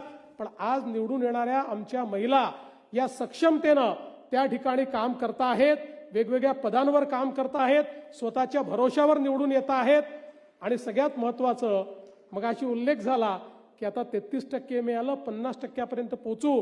मी तुम्हाला सांगतो महाराष्ट्रातल्या सगळ्या महानगरपालिका आणि जिल्हा परिषदांमध्ये आरक्षण 50% आहे, पण महिलांची संख्या 55 ते 59% आहे. म्हणजे एक प्रकारे स्थानिक स्वराज्य संस्थांमध्ये आता महिला राज आलेला आहे. आणि मला विश्वास आहे की आता हे जे बिल आलेलं आहे, कारण आपण विचार करा की आज आपण आपल्या लोकसभेमध्ये आत्तापर्यंतचा आपला रेकॉर्ड हायेस्ट रेशिओ हा 18% गेलेला आहे. तो कमी अधिकच होत असतो. आता मोदीजींनी हे जे विधेयक आणलेलं आहे, या विधेयकानंतर आज आपल्या लोकसभेमध्ये 73 महिला खासदार आहे. 2029 रोजी 273 महिला खासदार असतील. 200 महिला खासदार या अधिकच्या आपल्याला लोकसभेमध्ये दिसतील. तसंच विधानसभांमध्ये देखील खूप मोठ्या प्रमाणात या ठिकाणी आमच्या महिला खासदार त्या आमदार या काम करताना दिसतील. आज खरं म्हणजे या विधेयकाचं दुसरं महत्त्व काय आहे, अनेकांनी सांगितलं हे विधेयक तर आपण यापूर्वीच पारित केलं आणि मोदीजींनी संविधान संशोधन करून त्या ठिकाणी महिला आरक्षणाच्या संदर्भातला जो काही संविधानात संशोधन करायचं होतं ते ऑलरेडी केलेलं आहे. मग हे विधेयक काय आहे? हे विधेयक म्हणजे खऱ्या अर्थानं मोदीजींची इच्छाशक्ती आहे. कारण ज्यावेळी आपलं संविधान संशोधन झालं त्यावेळी संविधान संशोधन करताना असं सांगण्यात आलं होतं की नवीन सेन्सस आणि डिलिमिटेशन या 2 गोष्टी झाल्यानंतर या ठिकाणी महिला हे जे काही आरक्षण आहे ते लागू होईल. आणि आपल्याला माहिती आहे सेन्ससही पुढे गेलं, सेन्सस पुढे गेल्यामुळे डिलिमिटेशन पुढे गेलं. त्यामुळे कुठल्याही परिस्थितीत 2029 पासून लागू होऊ शकत नव्हतं. हे कदाचित 2034 मध्ये 2039 मध्ये कधीतरी लागू झालं असतं. म्हणजे एक प्रकारे कागदावर आम्ही संविधानात महिलांना आरक्षण दिलंय पण प्रत्यक्षात ते दिलेलं नाही अशी परिस्थिती निर्माण झाली असती. आणि मोदीजींची जर इच्छाशक्ती नसती तर ते सांगू शकले असते की पहिल्यांदाच कोविड सारख्या महामारीमुळे सेन्सस होऊ शकलं नाही, ते आता पूर्ण होत आहे, ते झाल्यानंतर मग सगळे एक्सरसाइजेस होतील, आपल्या कायद्यातच ते म्हटलेलं आहे असं म्हणून ते टाळू शकले असते. पण ज्यावेळी एखादी गोष्ट मनातनं केली जाते त्यावेळी त्याच्या समोर असलेले जेवढ्या अडचणी आहेत त्या अडचणी देखील दूर केल्या जातात. आणि म्हणून मोदीजींनी पुन्हा एकदा आता अमेंडमेंट आणलाय, नवीन बिल आणलाय. या बिलामध्ये 2 गोष्टी त्यांनी केल्या. डिलिमिटेशनची प्रोसेस ही या विधेयकामुळे सुरू होणार आहे. त्यामुळे कुठल्याही परिस्थितीमध्ये पुढच्या 1 वर्षात डिलिमिटेशन हे पूर्ण होऊन 2029ला जे निवडणूक लोकसभेची होईल त्याला हे रिझर्वेशन लागू होणार आहे. आणि यासोबत जो काही या ठिकाणी दुसरा प्रश्न होता की एकीकडे आपल्याला या संदर्भात जो काही अमेंडमेंट केली होती ती लागू करायची होती, पण सेन्ससचा प्रश्न होता. तर सेन्ससचा प्रश्न सोडवण्याकरता मोदीजींनी सांगितलं नवीन सेन्सस होऊ शकत नसेल तर हरकत नाही, 2011च्या सेन्ससवरच आता आम्ही डिलिमिटेशन करू, म्हणजे कोणीही 2029 करता थांबणार नाही. 2029 मध्ये हे आपल्याला लागू करता येईल. आणि म्हणून या 2 अमेंडमेंटमुळे खऱ्या अर्थानं मोदीजींच्या इच्छाशक्तीमुळे जे कदाचित 10 वर्ष टळलं असतं ते आता पूर्ण होत आहे. आणि कुठल्याही परिस्थितीमध्ये 2029च्या लोकसभेमध्ये 273 महिला खासदार या आपल्याला पाहायला मिळतील. तुमच्या माहितीकरता सांगतो, आता जी काही आपली खासदारांची संख्या आहे या खासदारांच्या संख्येमध्ये मेजॉरिटी करता 273 खासदार लागतात. आता तेवढ्याच महिला या आपल्या लोकसभेमध्ये आपल्याला त्या ठिकाणी पाहायला मिळतील. आणि म्हणून मला असं वाटतं की एक अत्यंत महत्त्वाचा अशा प्रकारचा हे पाऊल मोदीजींनी उचललेलं आहे. आणि आपल्याला याची कल्पना आहे की देशाचं सर्वोच्च स्थान जे आहे ते देशाची संसद आहे, राज्याच्या विधानमंडळ आहेत. या संसदेत आणि विधानमंडळामध्ये ज्यावेळी इतक्या मोठ्या प्रमाणात आमच्या महिला येतील त्यातनं महिला नेतृत्व तयार होईल. आज आपण बघा 33% आरक्षण आलं तरी तुम्ही माझं म्हणणं हे या ठिकाणी लक्षात ठेवा आणि टिपून ठेवा, पहिल्याच निवडणुकीमध्ये तुम्हाला 40% महिला या खासदार म्हणून पाहायला मिळतील. कारण जिथे आरक्षण नाही तिथनंही आमच्या महिला निवडून येतात, त्या निवडून येतील. आणि म्हणून मला असं वाटतं की एक अत्यंत महत्वाचं जे सभागृह आहे या सभागृहाचं नेतृत्व हे ज्या क्षणी महिलांना मिळेल, मला असं वाटतं या देशामध्ये त्यानंतर महिलांच्या विकासाला, महिलांच्या नेतृत्वाला कोणी थांबवू शकणार नाही.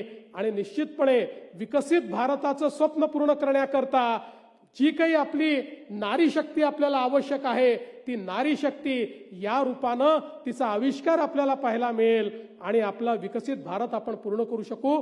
आणि म्हणूनच मोदीजींनी घेतलेली ही जी काही हे पाऊल आहे याला समर्थन देणं आणि त्याकरता मोठ्या प्रमाणात जनमानस उभा करणं हे अत्यंत आवश्यक आहे. कारण आता काही लोक छुप्या पद्धतीनं त्याला विरोध करायला लागले आहेत. मग काय सांगतात, आमचा महिला आरक्षणाला विरोध नाहीये पण डिलिमिटेशनला विरोध आहे. त्यांना माहिती आहे की या ठिकाणी हे डिलिमिटेशन झालं नाही तर महिला आरक्षण लागू होऊ शकत नाही. त्यामुळे असे जे लोक आहेत जे खऱ्या अर्थानं महिला विरोधी आहेत त्यांचा बुरखा फाडण्याचं काम हे या सेशनच्या माध्यमातून, या विधेयकाच्या माध्यमातून होणार आहे. आणि म्हणून मी देखील सगळ्या पक्षांच्या अध्यक्षांना महाराष्ट्रातल्या आणि सगळ्या मेंबर ऑफ पार्लमेंट, लोकसभा आणि राज्यसभेतल्या सगळ्या पक्षाच्या खासदारांना पत्र लिहून विनंती केलेली आहे की आपण या विधेयकाला पूर्ण पाठिंबा द्या. आणि आज मी पुन्हा एकदा जाहीरपणे म्हणतो की जो व्यक्ती या ठिकाणी या विचाराशी सहमत आहे की देशाच्या विकासामध्ये महिलांचा वाटा वाढवणं आणि महिलांच्या माध्यमातून विकसित भारत तयार करणं हे गरजेचं आहे, तो कुठल्याही पक्षाचा असो, अशा प्रत्येकाने मोदीजींना पाठिंबा दिला पाहिजे. अन्यथा मगाशी जे बोललं गेलं भाषणापुरतं या ठिकाणी सांगायचं की नारी सशक्त झाली पाहिजे आणि कृतीमध्ये मात्र त्या ठिकाणी अशा बिलांना विरोध करायचा, अशा प्रकारचं वर्तन बिलकुल चालणार नाही. हे देखील या समर्थनाच्या माध्यमातून आपल्या सगळ्यांना सांगायचं आहे. आणि म्हणून मी पुन्हा एकदा या मंचाने जे विचार व्यक्त केलेले आहेत, माझ्या या मंचावरच्या सर्व भगिनींचं मनापासून त्यांचे आभार मानतो की त्यांनी हे जे समर्थन दिलेलं आहे, आपलं समर्थन आम्ही मोदीजींपर्यंत पोहोचवू आणि आपल्या समर्थनातनं आणि या ठिकाणी उपस्थित असलेल्या सगळ्या लाडक्या बहिणींच्या समर्थनातनं मोदीजींच्या मागे एक असं कवच उभं होईल की या विधेयकाला कोणीच थांबवू शकणार नाही. हे विधेयक पारित होईल आणि नारी शक्तीला सगळे मिळून वंदन करू, एवढाच विचार या ठिकाणी मांडतो आणि माझं बोलणं संपवतो. धन्यवाद. जय हिंद, जय महाराष्ट्र.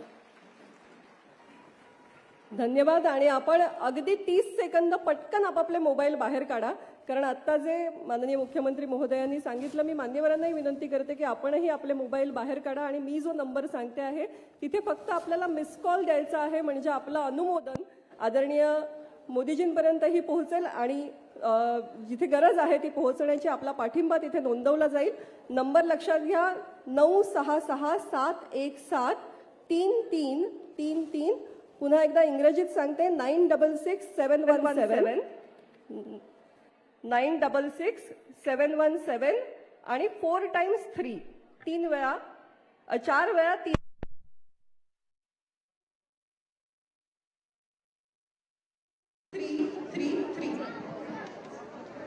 दिला मिस कॉल?